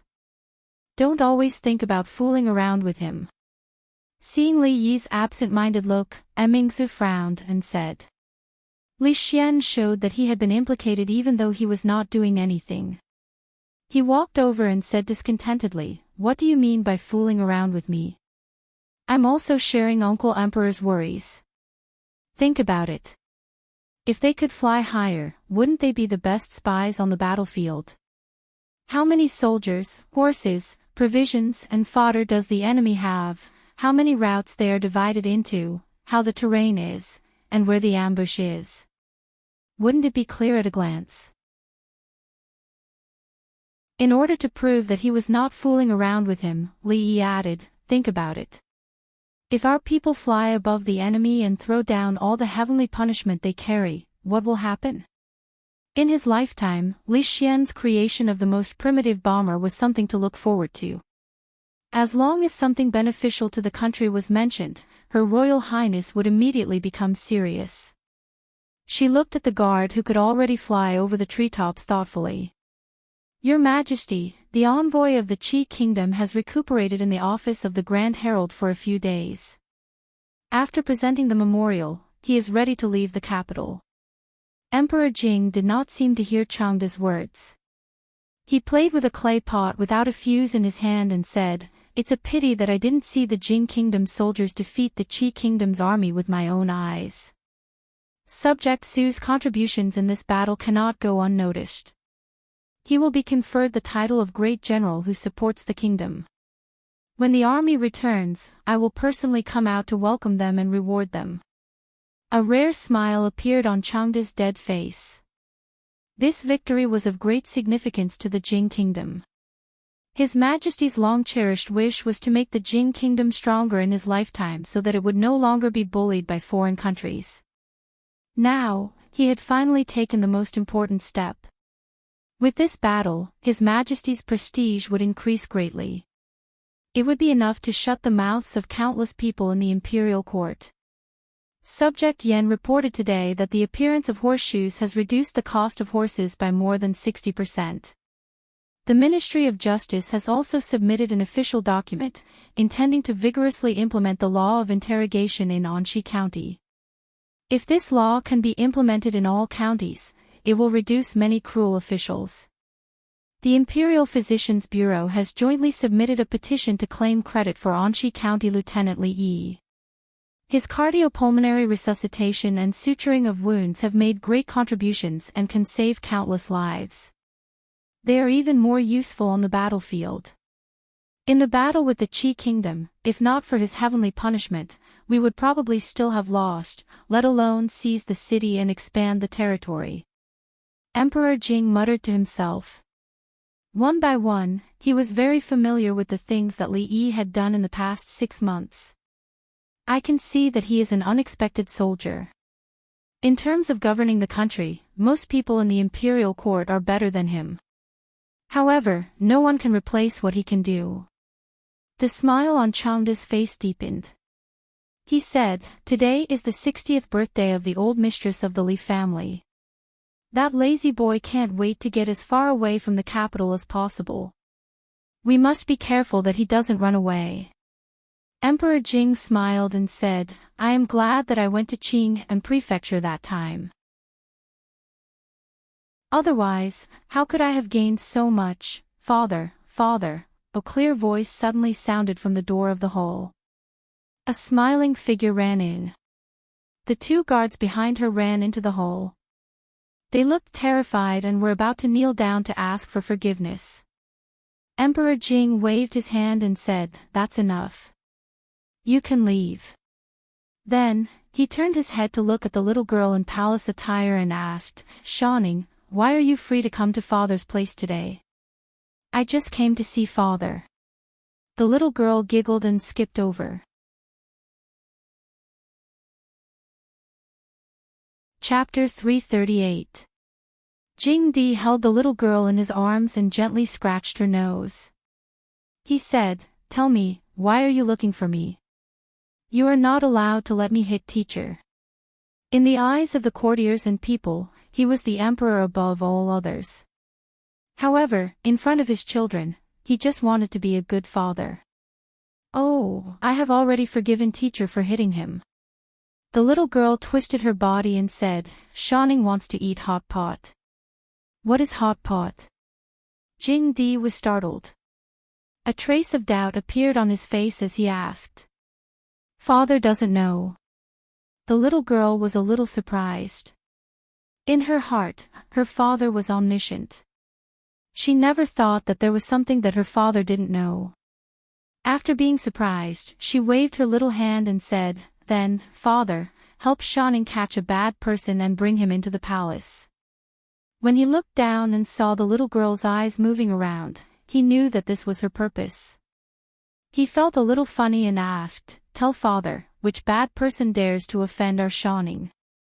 "Father, put him in prison to help you vent your anger." "No, no." The little girl shook her head like a rattle drum and hurriedly said, "Father, you can't put him in prison. Otherwise, no one will cook delicious food for Shaning." "Nonsense. Didn't I say not to eat outside? What does your sister think of you? You are not allowed to leave the palace in the future." Jing Di frowned and said, "I didn't eat indiscriminately at Brother Xian's house. My sister also ate, and Brother Xian also ate. Shaning was very obedient and didn't eat indiscriminately outside." The little girl hurriedly explained, "Father took him into the palace and made him cook for Shaning. He was not allowed to eat. He was so angry that he stole Shaning's meat to eat. By the way, his name is Li Yi." The little girl said with a vengeance. "Li Yi." Hearing this name, Jing Di smiled and rubbed the little girl's head. He said, "Well, he dared to offend our Shaning. In 2 days, father will take him into the palace and specially cook for you, okay? Father loves Shaning the most." A satisfied expression appeared on the little girl's face. She couldn't wait to see this scene in her imagination. The old madam's 60th birthday was a rare occasion for the Li family. The house was decorated with lanterns and streamers. Every few steps, a huge lantern was hung, illuminating the Li mansion as if it was daytime. The servants of the Li family stood at the door, ushering in the guests who came to celebrate the old madam's birthday. Li Mingze and Li Mingyuan would personally welcome the distinguished guests. Of course, welcoming the guests had nothing to do with Li Yi. He had only been here for a few days and did not know any of the guests. He sat far away and watched the guests come and go with boredom. It was not until today that he found out why the Li family could be stable in the capital for so many years, even if they did not get along with the High Dukes. In just 2 hours, 2 High Dukes sent gifts. Although they did not come in person, at least their attitude had been expressed. As for the other large and small families, there were countless of them. He had long heard that the water in the capital was very deep, and the relationships between the influential families were very complicated. For those families that had many years of inheritance, even if there was no successor, it was not that easy to topple them. It was rare that little fatty Li Yingkai didn't hold on to his snacks and gobble them down. He hid in a deserted corner next to Li Yi, shook his head, and mumbled something. A few naughty kids who wanted to play with him were all sent away by him. Lu Rui was not by Li Yi's side. She was the only one who was favored by the old madam. After she brought mahjong to the Li family, the young and old madams who had nothing to do all day went crazy. The capital seemed to be a lucky place for Mississippi Lu. Today she won a pair of bracelets, tomorrow she won a hairpin. If she did not like it, she would give it to the servant girl sent by the old madam to serve her. In just a few days, she became the most willing master of the Li family servant girls. It was said that through her aunt, mahjong had begun to spread among the circle of the noble ladies in the capital. Taking advantage of this opportunity, the Li family's craftsmen made a lot of money. Of course, compared to the money Mississippi Lu made, it was only a drizzle. It seemed that Mississippi Lu did not intend to go back at all. She was carefree every day and made a lot of money. Li Yi was in a hurry. In a few days, he would tell the old madam that his vacation was over and it was time to return to Qing and prefecture. After all, no matter how low the county lieutenant was, he was still an official and received a salary from the state. It was not advisable to work for free. Not far away, Li Mingze had just welcomed a person in. He excused himself and left in a hurry. The man in embroidered robes looked around. When his gaze swept past a certain place, his expression froze. He then strode over. "It's over. Big brother, I forgot again." The chubby boy walked over dejectedly and sat beside Li Yi. His round face turned bitter. Li Yi wanted to help but could not. Out of a humanitarian spirit, he helped the chubby boy find a suitable poem. When the time came, he would give it to the old madam to make her happy. Unexpectedly, the chubby boy could not memorize 4 simple lines of the poem after a long time. He could not help him memorize the poem, so he could only rely on himself for the rest. "Why don't you take out your precious candied plums?" Li Yi suggested. If he really could not memorize it, he would have something he could take out and it would not be too embarrassing. "No, let me memorize a little more. I'm almost there." The chubby boy refused to admit defeat and quickly squatted in a corner to recite. "It's really you." A surprised voice came from the side. Li Yi turned his head and saw a middle-aged man in embroidered robes walking towards him. "Aren't you in Qing and prefecture? Why are you in the capital?" The man sat directly opposite Li Yi and asked in surprise. "You are the person who stole the plaque." The middle-aged man looked familiar. Li Yi thought for a while and recalled his identity. "What do you mean by stealing the plaque?" The middle-aged man slammed the table and said. "Taking without asking is considered stealing, isn't it?" Li Yi replied indifferently. In his heart, he was recalling what Professor Feng and Magistrate Dong had said to him that day. The man was a high-ranking official in the capital and seemed to be the assistant minister of the Ministry of Personnel. There were 2 assistant ministers in the Ministry of Personnel, and one of them was Li Mingze, his second uncle. This Sir Yan in front of him should be the right assistant minister of the Ministry of Personnel. Thinking about it this way, it was not surprising that he came to the old madam's birthday banquet. "Didn't I tell you when I took it?" Li Yi had nothing to say in response to the assistant minister's bold and confident words. That was indeed not stealing, but robbing. "Why are you in the Li family?" "Oh, right, your surname is also Li. Are you a distant relative of the Li family and are you here to celebrate the old madam's birthday?" "That can't be right. I've never heard of the Li family having any distant relatives in Qing and prefecture." The middle-aged man was obviously unwilling to argue with Li Yi about whether it was stealing or robbing. He looked him up and down and asked in confusion. Qing and prefecture, your name is Li Yi." After looking Li Yi up and down, the middle-aged man suddenly realized something and revealed a surprised expression. "You are Li Minggen's son." Chapter 339. I really didn't expect that Li Minghan would have a son like you." The surprise on Yan Zhang's face deepened as he clicked his tongue. During the trip to Qing and prefecture, the young man in front of him had left a deep impression on him. It wasn't just because of his amazing attainments in calligraphy and painting.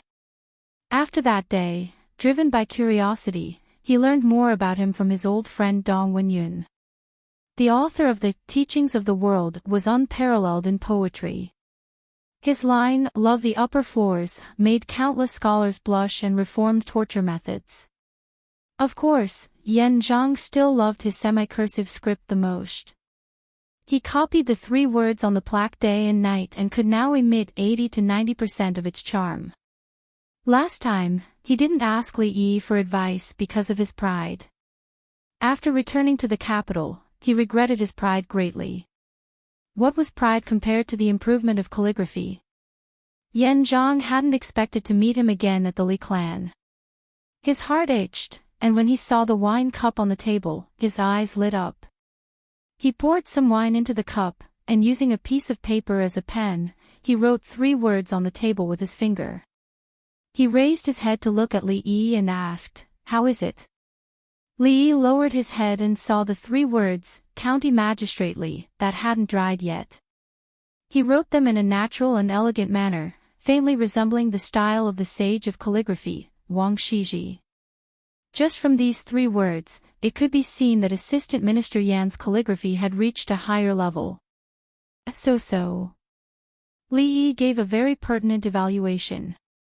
Wang Shiji's reputation as a sage of calligraphy was inseparable from decades of hard work. Just by copying the 3 words for a few days, he was able to learn half of its charm. The description "so" was already a great compliment. Yan Zhang naturally understood this. The more he copied the 3 words, the more he understood the difference between him and the person who wrote it. He wouldn't use age to judge whether the young man in front of him had the qualifications to say these words. However, Yan Zhang understood this didn't mean that everyone understood. So. You're so arrogant. Although Yan Zhang's calligraphy is not good, it's not something you can judge. A voice came from the side. It was an elegant man who looked at the words on the table. The elegant man walked around the table with his hands behind his back and said in surprise, "TSK, long time no see. Brother Yan's semi-cursive script has become more refined. Did you steal another famous family's horizontal board and study it these days?" Yan Zhang was displeased. What did he mean by his calligraphy was not good? Although this guy came from a scholarly family, the Zhuo family's calligraphy master was old Master Zhuo, not Zhuo. Why was he so proud? Master Zhuo's calligraphy is upright and can be said to be the best in the Jing kingdom. Compared to him, my calligraphy is naturally not presentable. Since Junior Supervisor Zhuo has inherited Master Zhuo's teachings, I naturally cannot compare to Junior Supervisor Zhuo, Yan Zhang replied sarcastically. Master of Zhuo. Ziti Zhuo was Zhuo bite. On the surface, it was a compliment, but it was a sarcastic remark that Zhuo only relied on his father and didn't have any real talent. Although the 2 of them were family friends and were usually close friends, whenever they talked about something that they were good at, they would always mock each other a little. Zhuo looked at the table for a while with his hands behind his back. When the words on the table became blurred, he nodded and said, strange. I haven't seen you for a few days, but you've made such great progress. Did you really get advice from a master, or did you find a famous card? Yan Zhang twitched the corner of his mouth and said, let's not talk about this for now. You keep saying that this young man is arrogant. Why don't you compete with him? You're also good at semi-cursive script. Write a few words on the table with your fingers. Let's see who the arrogant one is. Zhuo shook his head and said, it's better to compete with you. But him. If people know, they'll say that I'm bullying the younger generation. Shiping stone scripture. Yan Zhang looked at him and said, if you think your writing is better, I'll give you the Shiping stone scripture. If you lose, don't blame me for tearing down the horizontal board of the house of Zhuo tonight. Zhuo's eyes suddenly lit up, and he said with uncertainty, you mean the original post of the Shiping stone scripture? It's really with you. The Shiping stone scripture was the masterpiece of the creator of the flying weight style, Kai Yong of the Eastern Han dynasty. The original post was very valuable for collection and research. It would be a blessing to get it. As for the horizontal board of the house of Zhuo, he didn't worry about it at all. His calligraphy attainments were not great, but they could be described as minor achievements. How could he lose to a young man who was still wet behind the ears? Even if he started practicing since he was in his mother's womb, he couldn't beat him. What do you think? Do you dare? Yan Zhang looked at him and asked with a smile. Why not? Zhuqiu laughed and said, It's rare for you to be so generous. How can I spoil your fun? After that, he dipped his finger in the wine. In a flash, the 4 big words, happiness like the East Sea, appeared on the table. He wrote the words smoothly and continuously. Zhuqiu's calligraphy attainments could be remarkable if he could write with his finger dipped in wine. Ordinary people couldn't even write with a brush. Come on, it's your turn. Yan Zhang didn't look at Zhuqiu's words at all. With a cunning smile on his face, he was already planning how to tear down the Zhuo family's horizontal board at night. He hurriedly urged Li Yi. Zhuqiu wanted his Shiping stone scripture. It was impossible. It would be better if it was Elder Zhuo. Even if Elder Zhuo came in person, Yan Zhang was 70% sure that he could win. Seeing Yan Zhang's expression, Zhuqiu's heart skipped a beat. He suddenly had a bad feeling. Yan Zhang was not a fool. The Shiping stone scripture must be extremely important to him. How could he give it away for free? Could it be that he was really sure that he could win? Turning to look at the young man again, Zhuqiu shook his head and suppressed this unrealistic idea. I'm not interested. Li Yi glanced at the words on the table and said, shaking his head. The Shiping stone scripture and the Zhuo family's horizontal board had nothing to do with him. This assistant minister Yan has a good plan. He's treating me as a tool. Are they familiar with each other? Tearing down someone else's horizontal board is no different from slapping him in the face. This is a great feud. Yan Zhang's expression froze. He hurriedly grabbed Zhuqiu's arm and said, I owe you one. Li Yi thought, last time when I snatched the horizontal board, I already owed him a favor, but he didn't take it seriously. Obviously, the assistant minister's favor is worthless. However, Li Yi didn't want to be pestered by him. He casually dipped his finger into the wine and drew 2 words on the table. He was ready to leave this troublesome place and let them catch up. Is this what you're relying on? Seeing the messy handwriting on the table, Zhuqiu was stunned at first. Then, he smiled and patted Yan Zhang's shoulder.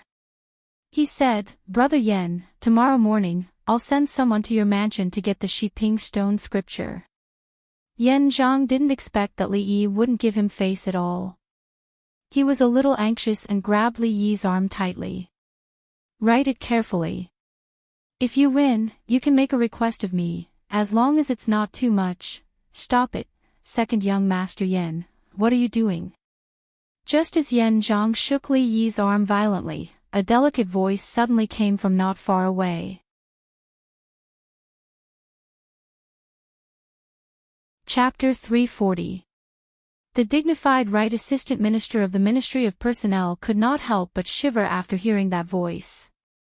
He hurriedly let go of Li Yi's shoulder and turned around to explain, No, nothing. The beautiful woman walked over quickly and asked Li Yi, what were you doing just now? Did he bully you? Sister-in-law, you misunderstood. Yan Zhang said bitterly. He was not afraid of his father or his eldest brother at home, but he was afraid of this tough sister-in-law. How could he dare to admit it now? No. Li Yi shook his head. He had only heard that his aunt's husband's surname was Yan, but he did not expect it to be this Yan family. The woman looked at Yan Zhang suspiciously and then said to Li Yi, in a quarter of an hour, bring Ying Kai to the hall to celebrate old madam's birthday with a few juniors. Got it. Li Yi nodded as he glanced at the little fatty who was still mumbling in the corner. Seeing his sister-in-law leave, Yan Zhang heaved a sigh of relief in his heart. He turned to look at Li Yi and said, even if it's not for my sake, for the sake of sister-in-law, let that arrogant person know that there is always someone better out there.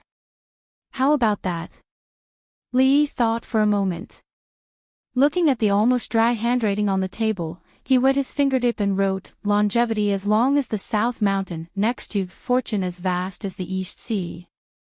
He wiped his hands, walked to the little fatty and said, "Let's go, how about it? Do you still want the accelerating peace stone scripture?" Yan Zhang said proudly when he saw Suiqiu staring at the handwriting on the table in a daze. Suiqiu opened his mouth but could not say that he had won no matter what. The plaque on the Zhuo family's gate was important, but so was his face. He wasn't shameless enough to say that he wasn't as skilled as others. "I lost. This young man. Where did you find him?" Suiqiu sighed and looked up at him.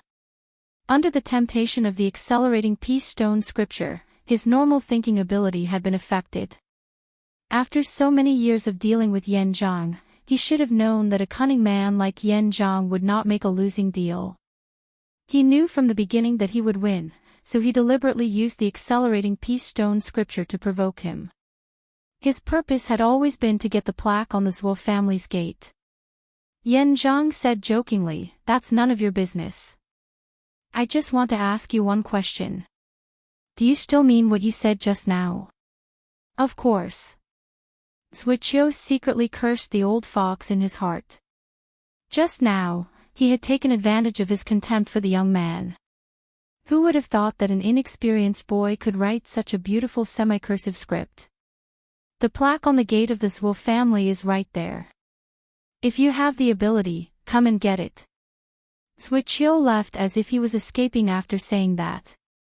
Yan Zhang carefully thought about what Suiqiu said just now. What did Suiqiu mean by, "Take it if you can"? Without his permission, the old master of the Zhuo family would not let him off. Yan Zhang carefully thought about what he just said. What did he mean by, "Take it if you can"?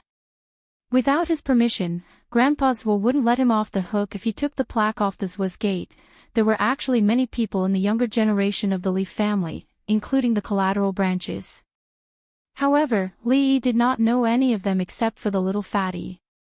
"Grandma, I wish you happiness as boundless as the East Sea and longevity as the pine tree in Nanshan. This is my congratulatory gift to you."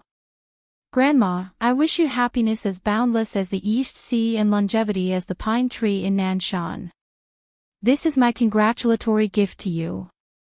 The younger generation stood respectfully at the bottom of the hall according to the order. They repeated the same congratulatory words over and over again. The gifts were not very expensive, so the old lady accepted them all with a smile. In return, she gave a red envelope, which might be even more expensive than the gifts from the younger generation. The little fatty was waiting anxiously. According to the order, the main branch was the last to be presented. The problem was that he might forget the poem he had just memorized. The little fatty's mother glanced at him from afar. This child would not tell them about the congratulatory gift for the old lady this year, nor did he ask them to prepare it for her. Even now, she did not know what he was going to give the old lady.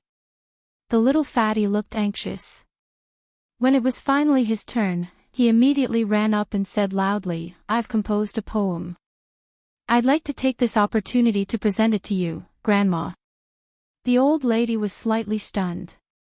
Then she smiled and said, "Great, even our Inkai can compose poems. Quick, let me hear it." Everyone in the Li family, including the little fatty's parents, looked surprised. Inkai was famous for not being good at studying. He could not even recognize words. When did he learn to compose poems? The guests all had looks of interest on their faces. Previously, the juniors had only given them some mundane things. Occasionally, they would see something different, and that piqued their interest.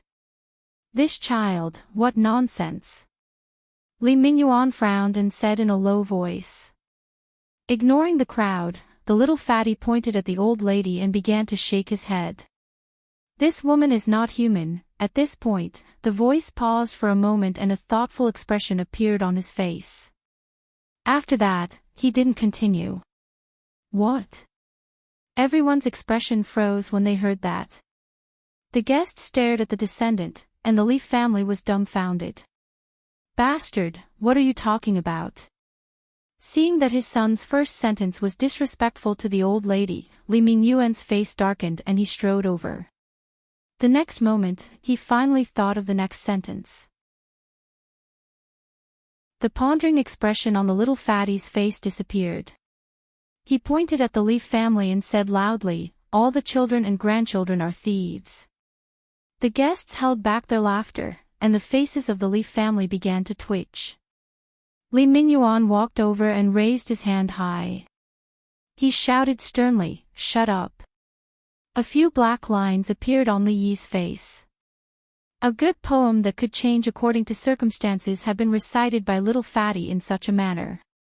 It could be said that there was no one in the past and no one in the future who could do it. He walked forward helplessly and said, "Third uncle, please wait. I've been listening to Inkai reciting a poem today. The whole poem is this woman is not human, a fairy from the 9 heavens descending to the mortal world. All the children and grandchildren are thieves, stealing the immortal peaches and longevity for their loved ones." I think he must have been too nervous just now and memorized the wrong sequence. Yes, that's it. That's it. The little fatty hid behind Li Yi and went down the slope. A fairy from the 9 heavens descending to the mortal world, stealing the immortal peaches and longevity for their loved ones. Hee, what a changing poem. Wonderful, wonderful. To be able to write such a poem, he must have some talent. The poem is plain and simple. It's not strange to say that it was written by a child. Everyone present was a high-ranking official and had received higher education. After understanding it, they looked at the little fatty and started chatting with a smile. Li Mingyuan looked at his son with a face full of doubt. He knew his son very well. It was already a miracle that he could write the 4 lines of the poem without a single mistake, let alone composing a poem. Could it be that this child had been hiding his talent all this while? The old mistress was very happy and praised the little fatty. She picked an expensive gift from the pile of congratulatory gifts and gave it to him on the spot. The little fatty hugged the gift and returned with a smile. According to the order, after the little fatty was second uncle's son, Li Yingjie, followed by Li Yi. Other than the mutation caused by the little fatty, the Li family's genes were pretty good. A handsome young man took an item from second Aunt Fong and walked to the old mistress. He smiled and said, "This is Xiao Chun's longevity painting. It's my congratulatory gift to Grandma. I wish Grandma a long and happy life." It's Xiao Chun's longevity painting. It said that he needs half a year to complete one. It's not easy to get it without 1,000 taels of silver. Although Xiao Chun is young, he's quite talented in calligraphy. Many young people like his calligraphy. He's quite thoughtful to get Xiao Chun's longevity painting. As the crowd discussed, the old mistress accepted the gift with a smile and opened it in front of everyone. Immediately, several people surrounded it. Longevity painting. Li Yi frowned slightly and pondered. What's going on? Lu Rui walked to his side and asked with a frown as well. Opposite them, the wife of the Li family's master, Madame Fong, glanced over and revealed an unnoticeable smile.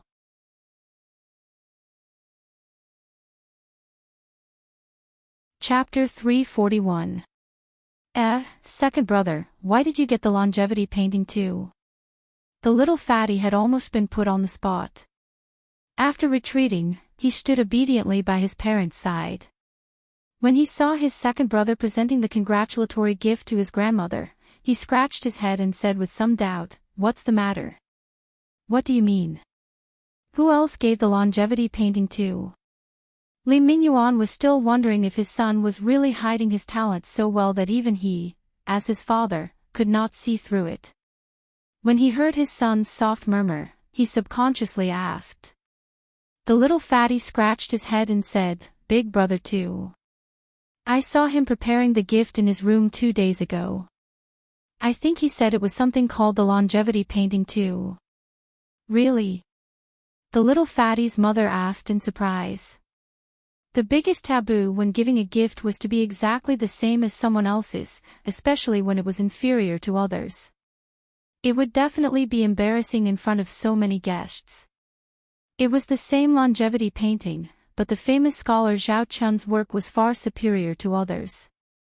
When the two of them presented their gifts one after another, everyone would naturally compare them. At that time, one of them would definitely look bad. It's true. If you don't believe me, you can ask second aunt. She even asked me that day. The little fatty patted his chest and said, "Second sister-in-law."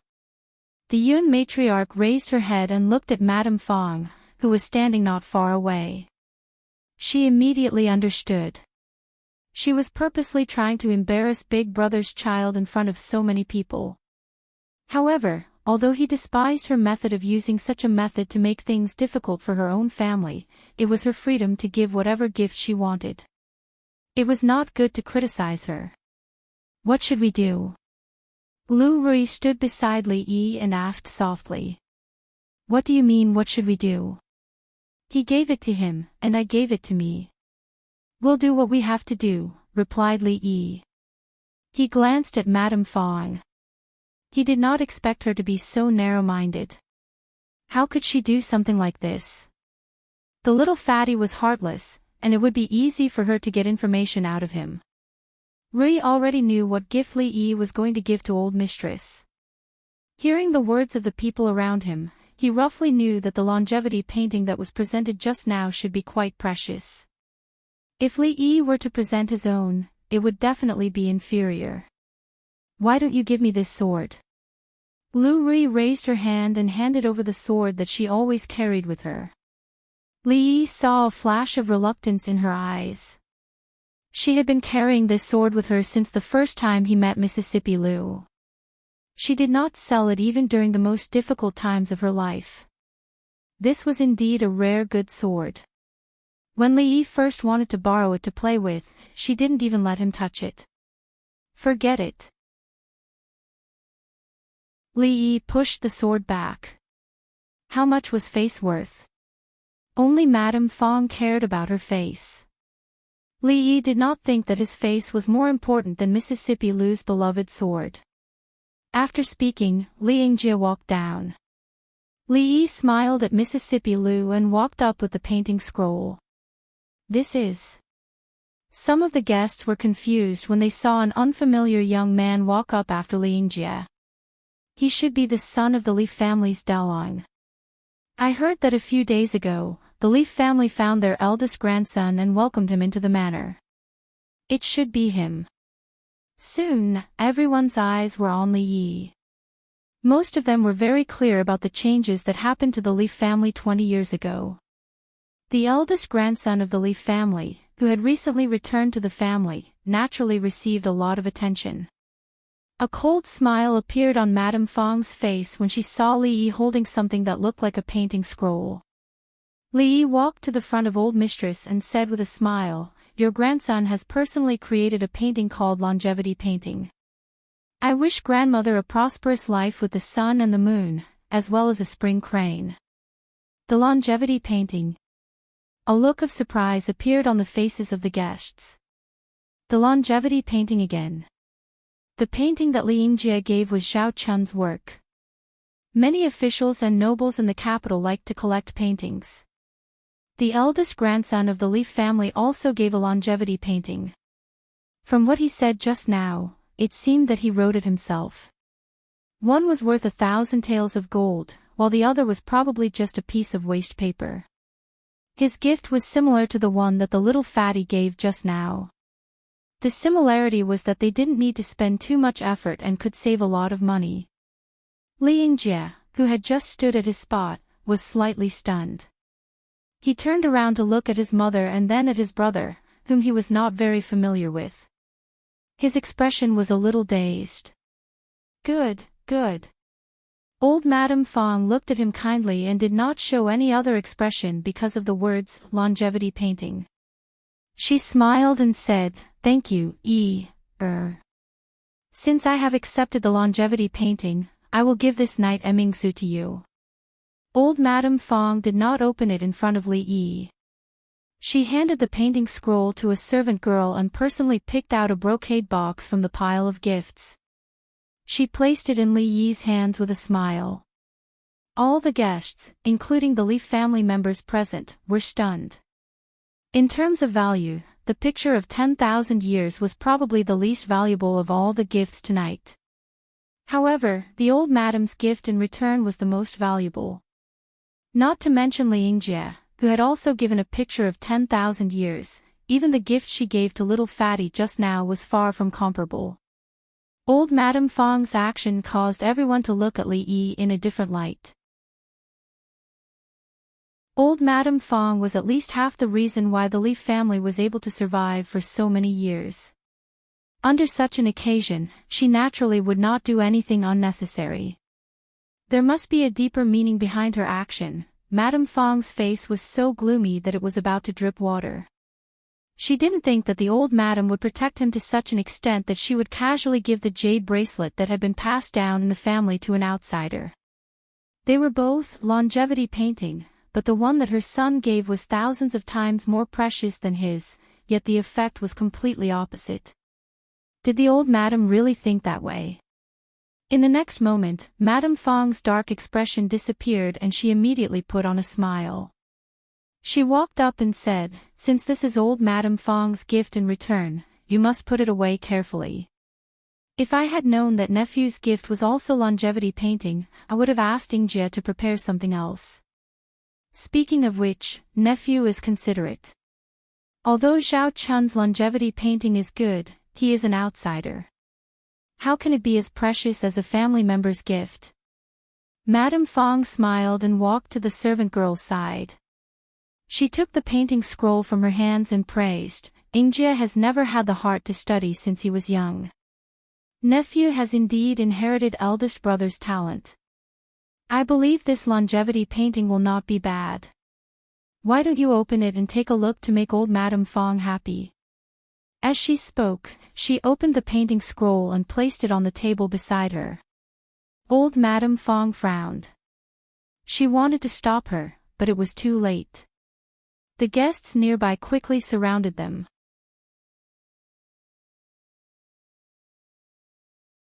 Chapter 342. Grandma, this is too expensive. I can't accept it. The Emingzu was very valuable, not to mention that it was a gift from his sister-in-law. Li Yi quickly put the box back. He was not very interested in this kind of treasure. A pearl that emitted a faint fluorescent light was nothing. It could only light up an area the size of a palm. It was not even comparable to a 15-watt light bulb. We're family. It's not expensive. Just take it. Old Grandma smiled and stuffed the item back into Li Yi's hands. She had always felt extremely guilty towards her child who had been wandering outside for 20 years. What was a Emingzu? Could it make up for what she owed him all these years? Li Yi held the box containing the Emingzu in his hands. He did not know how to reject old Grandma's insistence. A few surprised voices came from not far away. This 10,000 years painting does have some foundation. Interesting. Look, when these longevity characters are put together, doesn't it look like a spirit ape holding a peach?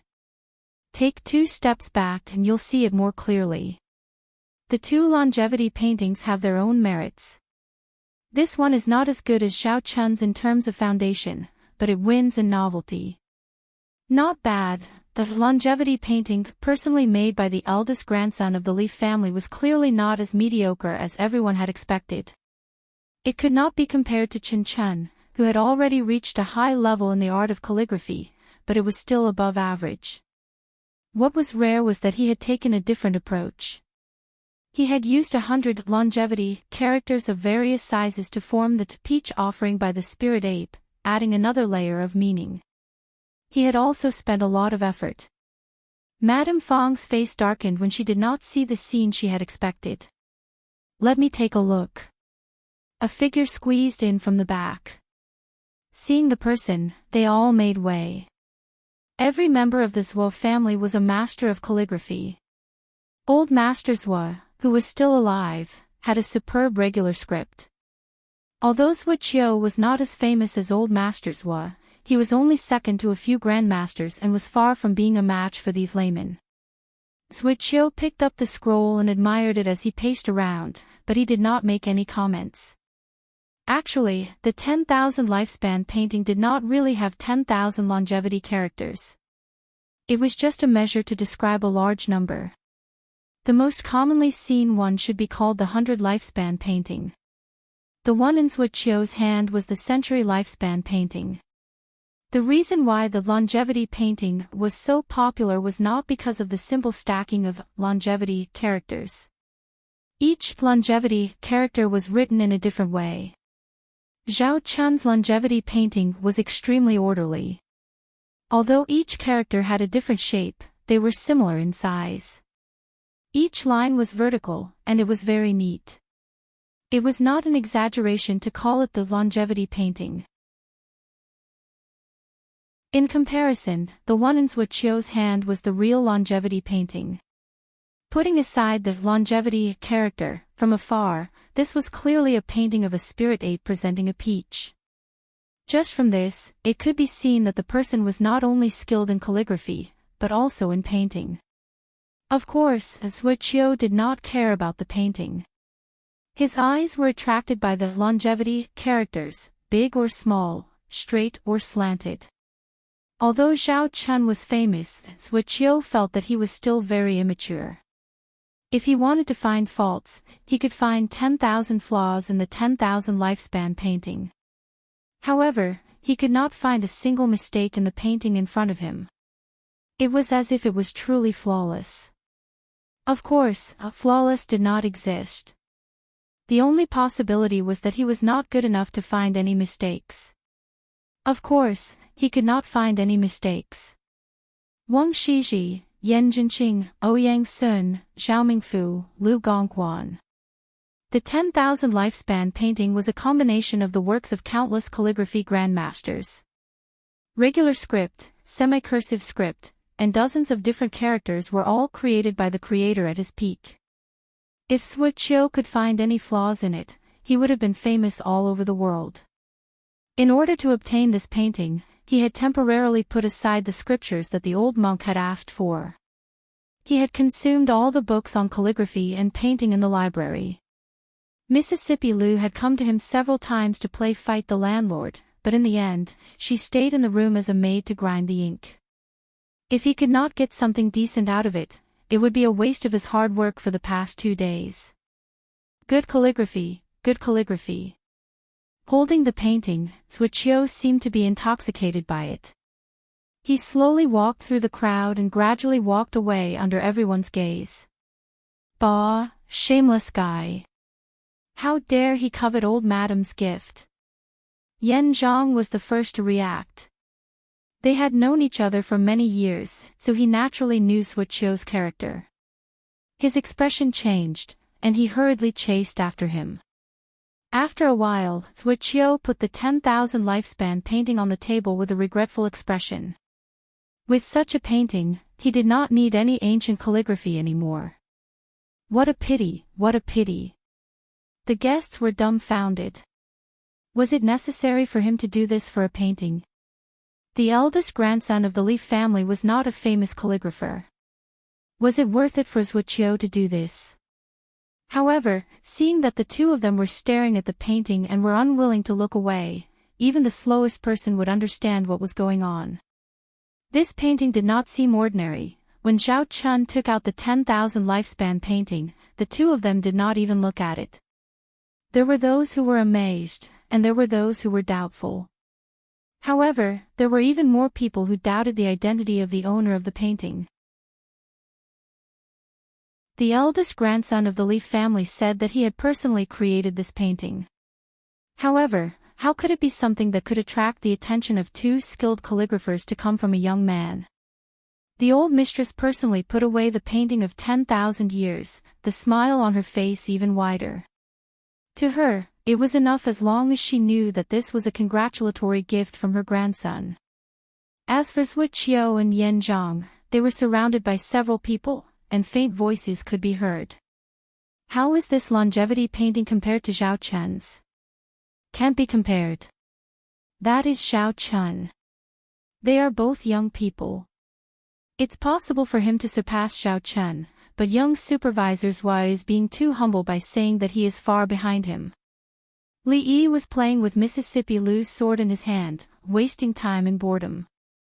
People in the ancient times celebrated their birthday, unlike in modern times, where they could eat after cutting a cake and saying a few words of happy birthday. After going through a few complicated formalities, the chubby boy's stomach had been growling for at least a quarter of an hour, but he still hadn't received the order to start eating. The two men, who combined were older than the old mistress, sat beside Li Yi. They had been coaxing and pestering him for a long time, and they only had one request, which was for the old mistress's 10,000 years painting. Of course, Li Yi rejected such an unreasonable request without a second thought. Writing this painting was too exhausting, and he had not finished copying the scripture that he had promised the old monk.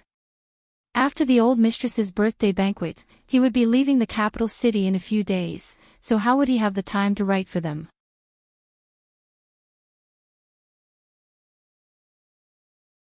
Chapter 343. Vice Supervisors Hua and Assistant Minister Yen said that Zhao Chun's longevity painting couldn't be compared to the painting of the young master of the Li family. Moreover, the other party is a few years younger than Zhao Chun. Could it be that the Li family really has a monster in this generation?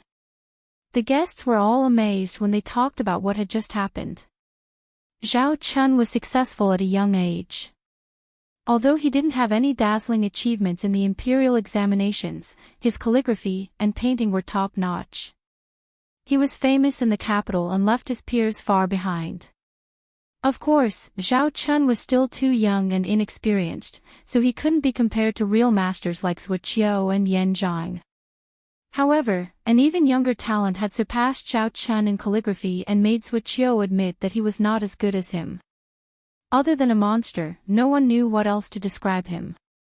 It was actually a good thing for a big family to have such a monster.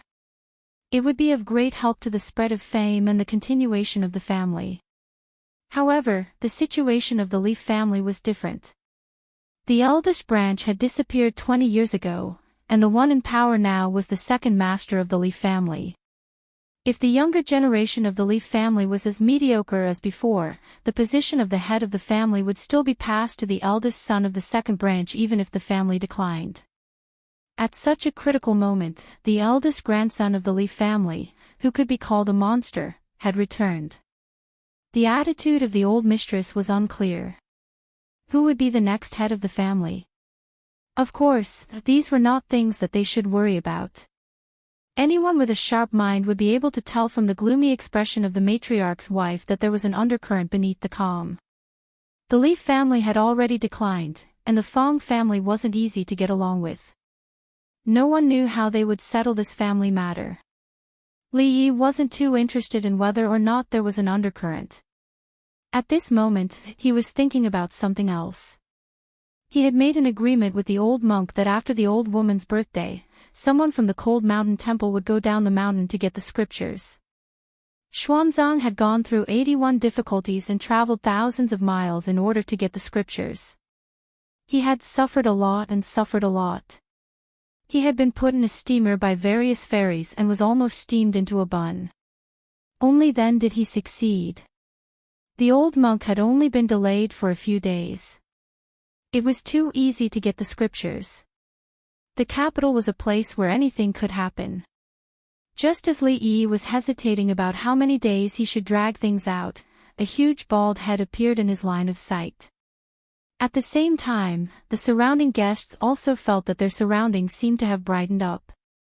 That is, Grandmaster Tan Yin, that's Grandmaster Tan Yin. Why is Master Tan Yin here? Could it be that he is also here to celebrate the old madam's birthday? The sudden appearance of a bald head in a room full of guests was very eye-catching. If this bald head was a famous monk in the capital who had received the royal family's hospitality many times, it would be difficult not to attract attention. There were countless Buddhist believers, and there were also many devout believers present. How could they not know Grand Master Tan Yin of the Cold Mountain Temple? After receiving the servant's report, the old madam did not dare to delay and immediately came to greet him. She first bowed respectfully and then said, "I didn't know that Grand Master would come and I was not able to welcome you. It is really impolite of me." At this time, Li Mingzi, the master of the Li family, could only stand aside and did not have the right to speak. The old monk had his trademark smile on his face and said, "Madam, you don't have to be so courteous. I have come specially to celebrate your birthday. I don't have anything valuable on me, so I have a small gift. A handwritten copy of the Diamond Sutra is for you." A little monk behind him immediately handed over a simple wooden box. Grand Master Tan Yin presented it with both hands and personally handed it to the old madam. Not to mention the guests, even the people of the Li clan were flabbergasted when they saw this scene. Grand Master Tan Yin was a famous monk who usually meditated on Zen and Taoism. It was extremely difficult for ordinary people to meet him. Even the nobles of the royal family had to make an appointment in advance if they wanted to see him. In comparison, the small Li family was really not worth mentioning. But it was such a small Li family that Grand Master Tan Yin came in person just to celebrate the old madam's birthday. Who dared to say that Grand Master Tan Yin's handwritten sutra was a small gift? It was a small family. They might even treat it as a family heirloom. "Grand Master, quickly take a seat." The old madam was also shocked and surprised. She did not dare to be negligent and personally led the old monk to the main seat. The old monk insisted on only sitting next to the old madam. Li Mingyuan tactfully sat at another table. The guests couldn't help glancing over. Except for the Empress Dowager's birthday, Grand Master Tan Yin was invited. They had never heard of him celebrating anyone's birthday. What did the Li family do? Moreover, it seemed that the Grand Master had great kindness to the Li family. Although Buddhism never participated in secular affairs, no one would ever look down on them because of this. When the news that Grand Master Tan Yin had personally celebrated the old madam of the Li family's birthday spread out tomorrow, it would definitely cause a stir in the capital. After Grand Master Tan Yin took his seat, Li Mingzi immediately ordered the servants behind him, "Hurry up and change all the dishes on this table to vegetarian dishes." "There's no need." Grand Master Tan Yin smiled and said, "Today is the old madam's birthday. This old monk will send a small gift and meet my young friend. I'll be leaving soon." "Young friend?" Li Mingzi's expression froze. Everyone at the banquet had a puzzled look on their faces. The old monk stood up and gestured for the old madam to ignore him. He walked straight in a certain direction. How could the crowd really ignore him? They all looked in that direction. "Don't be impulsive. Now is not the time." Li Yi hugged Mississippi Lu's sword and refused to let go. If she ran to the old monk to learn martial arts now, the old madam's 60th birthday would be ruined. "Young friend Li Yi, this old monk came uninvited. I hope you don't blame me." Under everyone's gaze, the old monk walked over slowly and said with a smile. The young novice monk, who was following behind the old monk, looked up and saw the beautiful woman in front of him. His face suddenly turned pale and a little panic appeared on his face. He hurriedly stood to the other side. "I haven't seen you for a long time, Master. You're still as elegant as ever." Li Yi thought about the scripture and said something carelessly. He thought to himself that this old monk was an eminent monk. Why didn't he have any calmness? Wasn't there still 2 days before the deadline to hand in the manuscript? The scripture hasn't been copied yet. "There's no need to worry, Master. I'll send someone to deliver it to the temple when the time comes." The old monk smiled and said, "This matter is not urgent." This old monk just feels that young friend has a deep affinity with Buddhism. If there's a chance, it would be interesting to debate with you about Buddhism. Although the Cold Mountain Temple is small, there will always be a place for you. Li Yi didn't know how deep his affinity with Buddhism was. He only knew that if this old monk wanted to debate with him about Buddhism, with the experience of countless predecessors for thousands of years, he would definitely be able to fool the old monk until his worldview collapsed and he started to doubt his life. He might even give up being a monk and there would be one less eminent monk in the world. This was a great sin. No matter how many pagodas he built, it would not be enough to repay the debt. It was better not to do such a sin. Buddhism can't be debated. In terms of Buddhism, Master should find other eminent monks. Li Yi always felt that this old monk also wanted to trick him into becoming a monk. He was too bold. He dared to make Rui a living widow. Even if Rui didn't do it, Mississippi Lu would cut off his bald head and kick it like a ball. When Li Yi and the old monk were discussing whether he had a fate with Buddhism, he didn't realize that the atmosphere around them had become a little strange.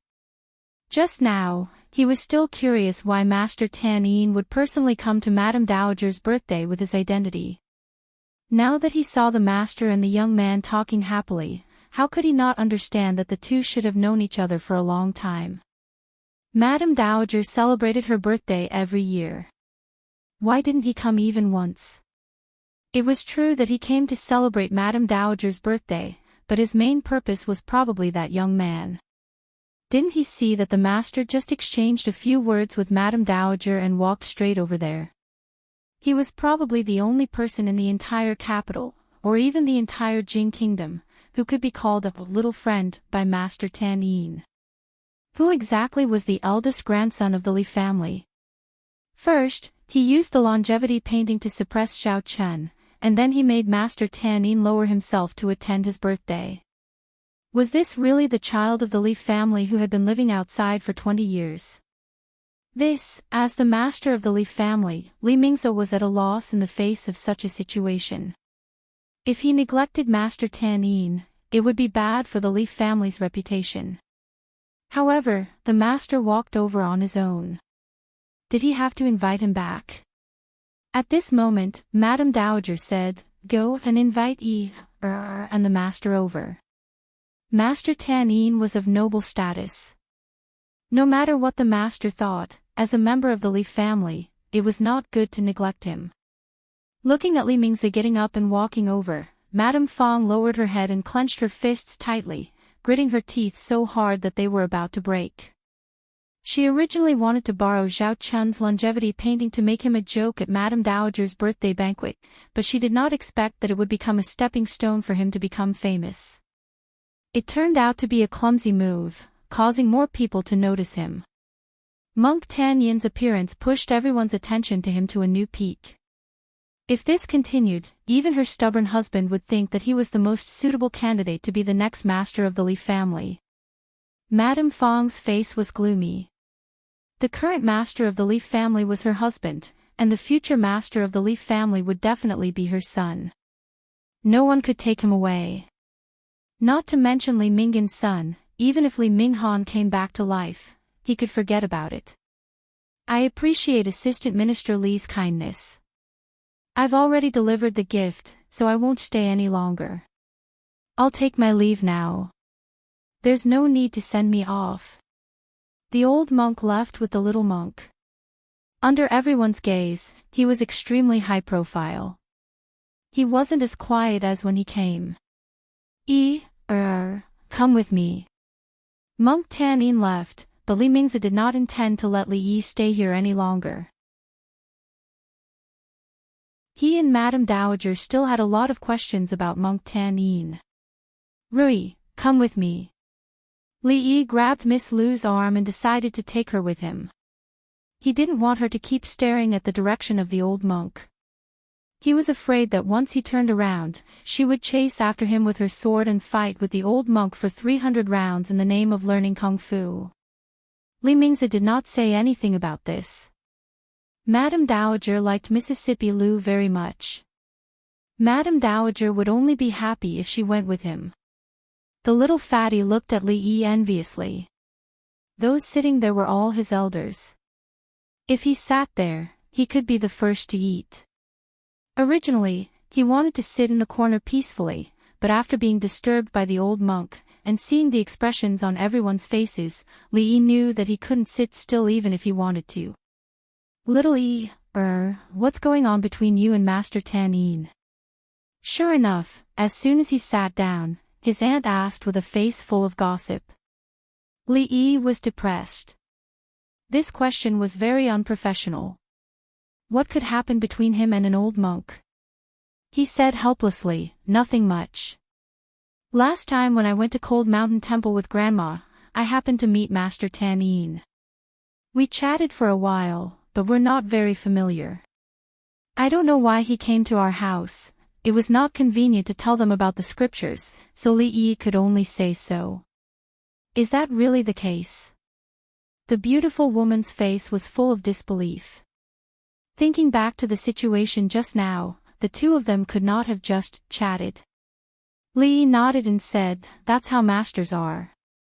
They like to pay attention to fate. Master Tan Yin once said that I have fate with Buddhism. Maybe it's because of this." The beautiful woman frowned and said, "What fate with Buddhism? Big brother only has one son, so we can't cut off the line. Even Master Tan Yin can't do that. You should go to the temple less in the future. Your second uncle will soon transfer you to the capital, and the family has already sent someone to pick up your wife. She's already 20 years old, and she doesn't even have a child. This matter has to be settled quickly." Hearing Li Yi's words, Madame Fang's heart moved. She looked up and said, "You can't say that. To be able to have fate with Master Tan Yin is a blessing that can't be cultivated for several lifetimes. Nephew, you have to seize this opportunity. This is also beneficial to our Li family." Madame Fang looked like she was thinking of the Li family. In her heart, she hoped that Li Yi would stay in the temple and not come back. The Li family would not let a monk be the family head. What? Li Yi ignored Madame Fang's words. The family had sent someone to Qing and Prefecture to pick up Rui. When did this happen? How come he didn't know? If Rui came to the capital, what was the point of him going back? Was he going to live with Rui? Aunt Li Anrong looked at Li Yi and said reproachfully, "Look at you. As a granddaughter-in-law, how can I not come for the old madam's 60th birthday? By the time you think about it, it's already too late. The old madam has already sent someone to Qing and Prefecture. If it weren't for the rain that delayed the journey a few days ago, I'm afraid they would have arrived in the capital by now."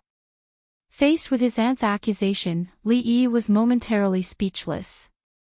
What should he say?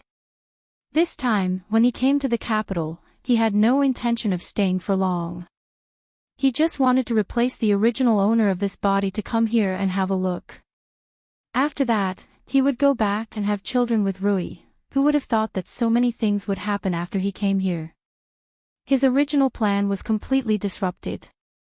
Now that they had picked up Rui, his own plan, what other plan could there be?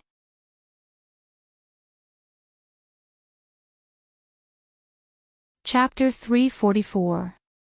Master Tan Yin's Dharma is profound. Even Empress Dowager praises him. You must not be disrespectful to him in the future. The old grandma warned Li Yi. A monk's behavior couldn't be judged by common sense. It was a blessing for the Li family that Master Tan Yin was willing to condescend to be friends with his son. He couldn't be arrogant because of this. Otherwise, he would be criticized by all his followers. Li Yi could only nod in agreement. The old grandma's words were a little late. She had already been disrespectful. Moreover, Master Tan Yin, who was profound in Dharma, wasn't really above the mortal world. He ate, drank, and pooped like ordinary people. He was just a little smarter and knew how to recite scriptures better than ordinary people. He also had desires. He hadn't finished copying the scriptures he had promised. The old monk wouldn't care about the issue of disrespect. After all, it was not a bad thing to be on good terms with Master Tan Yin. The guests were still present. The old grandma didn't continue to pester them on this matter. The necessary procedures had been completed. It was time to eat. Eat more. Look at how thin you are. The old grandma put food into Mississippi Lou's bowl for her. In the entire Lee family, she was the only one who had such an honor. Except for Rui, the table was full of elders. The atmosphere was dull. It was better to sit with the little fatty. It was free and lively. She only took 2 mouthfuls of food on the plate in front of her. A steward of the Lee family hurried over and whispered a few words in second Uncle Li Ming's ear. The Crown Prince of Prince Ning sent someone to congratulate the old grandma on her birthday. Li Mingze stood up from his seat, looking surprised. Cough. Li Yi almost spat out a mouthful of tea. He also choked. He turned around and coughed hard. What crown prince? The old grandma put down her chopsticks and asked. Li Mingze's face was full of confusion. He said, the Crown Prince of Prince Ning, the supervisor of Jiangyi province appointed by His Majesty a few days ago, he sent someone to congratulate you. The guests at the next table stopped what they were doing. Ning Wang was the younger brother of the current emperor and the most powerful Wang Yi in the Jing kingdom. His fief was only slightly inferior to the capital, Qing and Fu. It was enough to show how much importance the emperor placed on him. A few days ago, the Crown Prince of Ning Wang had married the Di daughter of the Wang family as his consort. The Wang family had been around for hundreds of years, and had gone through many dynasties to remain standing. They had a deep foundation and were one of the most powerful and wealthy families in the entire Jing country.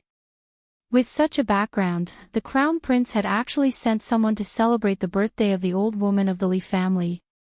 Could it be that the Li family and Ning Wang Fu also had relations? Everyone had their own guesses, but they didn't know that the head of the Li family, Li Mingze, was also full of doubts. He didn't dare to delay and personally went out to welcome them. A few black lines appeared on Li Yi's forehead.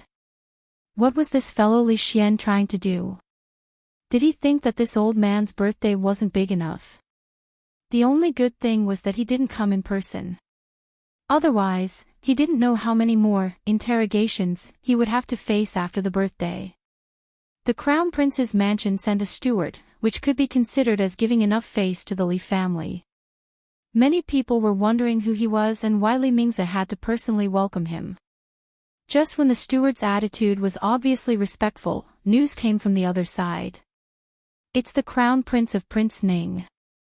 How could the Li family, although the Crown Prince of Prince Ning had not been in the public sight for long, the things related to him had left a deep impression on everyone. He married the daughter of the Wang family, was appointed as the supervisor of Jiangyi province, and accused Qin Yu of favoritism, causing him to be banished to another province.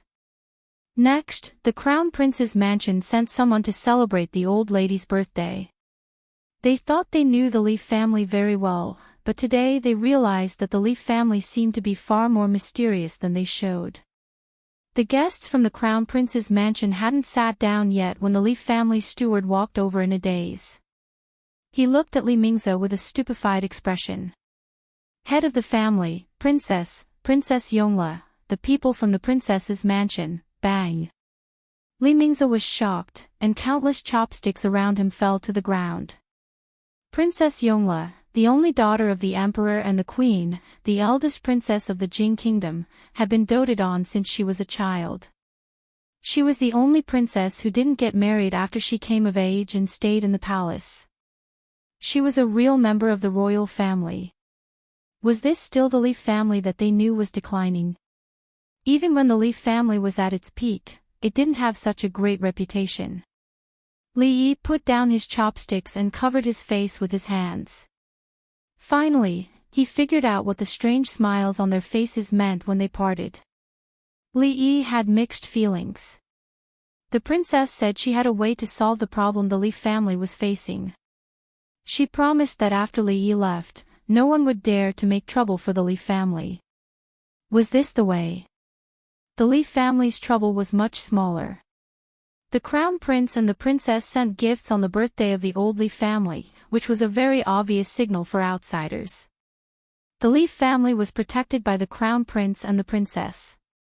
Whoever wanted to make trouble for the Li family had to think about whether they could afford to offend such a powerful force at the same time. After the birthday banquet, the task of explaining to the whole family fell on him. The people from the crown prince's mansion and the princess's mansion came together. Even the old grandma couldn't sit still. When did the Li family have a relationship with them? Not only the guests were curious, but even the old grandma was very curious. This shocked them even more than Master Tan Yin. You too, I wonder if the crown prince and the princess. The two people from the crown prince's mansion and the princess's mansion obviously had an appointment. Li Mingzhe looked at them, but he was interrupted by the young man from the princess's mansion before he could finish his words.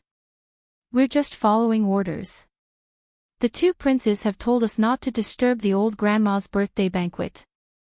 Assistant Minister Li and the old grandma don't need to mind us. The confusion and surprise in Li Mingzhe's heart were about to reach the peak. Master Tan Yin, the crown prince of Prince Ning, and Princess Yongle, these three people had no connection with the Li family, but they all appeared tonight. What's more, they acted in unison. They only sent gifts and told him not to mind. How could he not mind? Among these people, which one of them could be offended by the Li family? Li, can I have a word with you? Just when Li Mingzhe was at a loss, he saw the man from the princess's mansion step forward and speak to a young man behind the crowd. Li Mingzhe looked back at Li Yi, then at the two people in front of him. After a short moment of surprise, a trace of understanding suddenly appeared on his face. Second uncle, grandma, I'm leaving for a while, Li Yi said awkwardly and walked towards a secluded corner. The steward of the crown prince's mansion and the man from the princess's mansion all followed. There are still many things we don't know about him. The old grandma murmured as she watched the three people leave. Seeing this scene, everything that happened tonight could be explained. Master Tan Yin, the crown prince of Prince Ning, and Princess Yongle, these people clearly had no connection with the Li family. Why did they appear at her birthday banquet? She knew too little about this grandson whom she had met for the first time in 20 years. You're tuning in to the Journey of the Soul YouTube channel. Don't forget to subscribe and join us on this journey to catch the most captivating stories.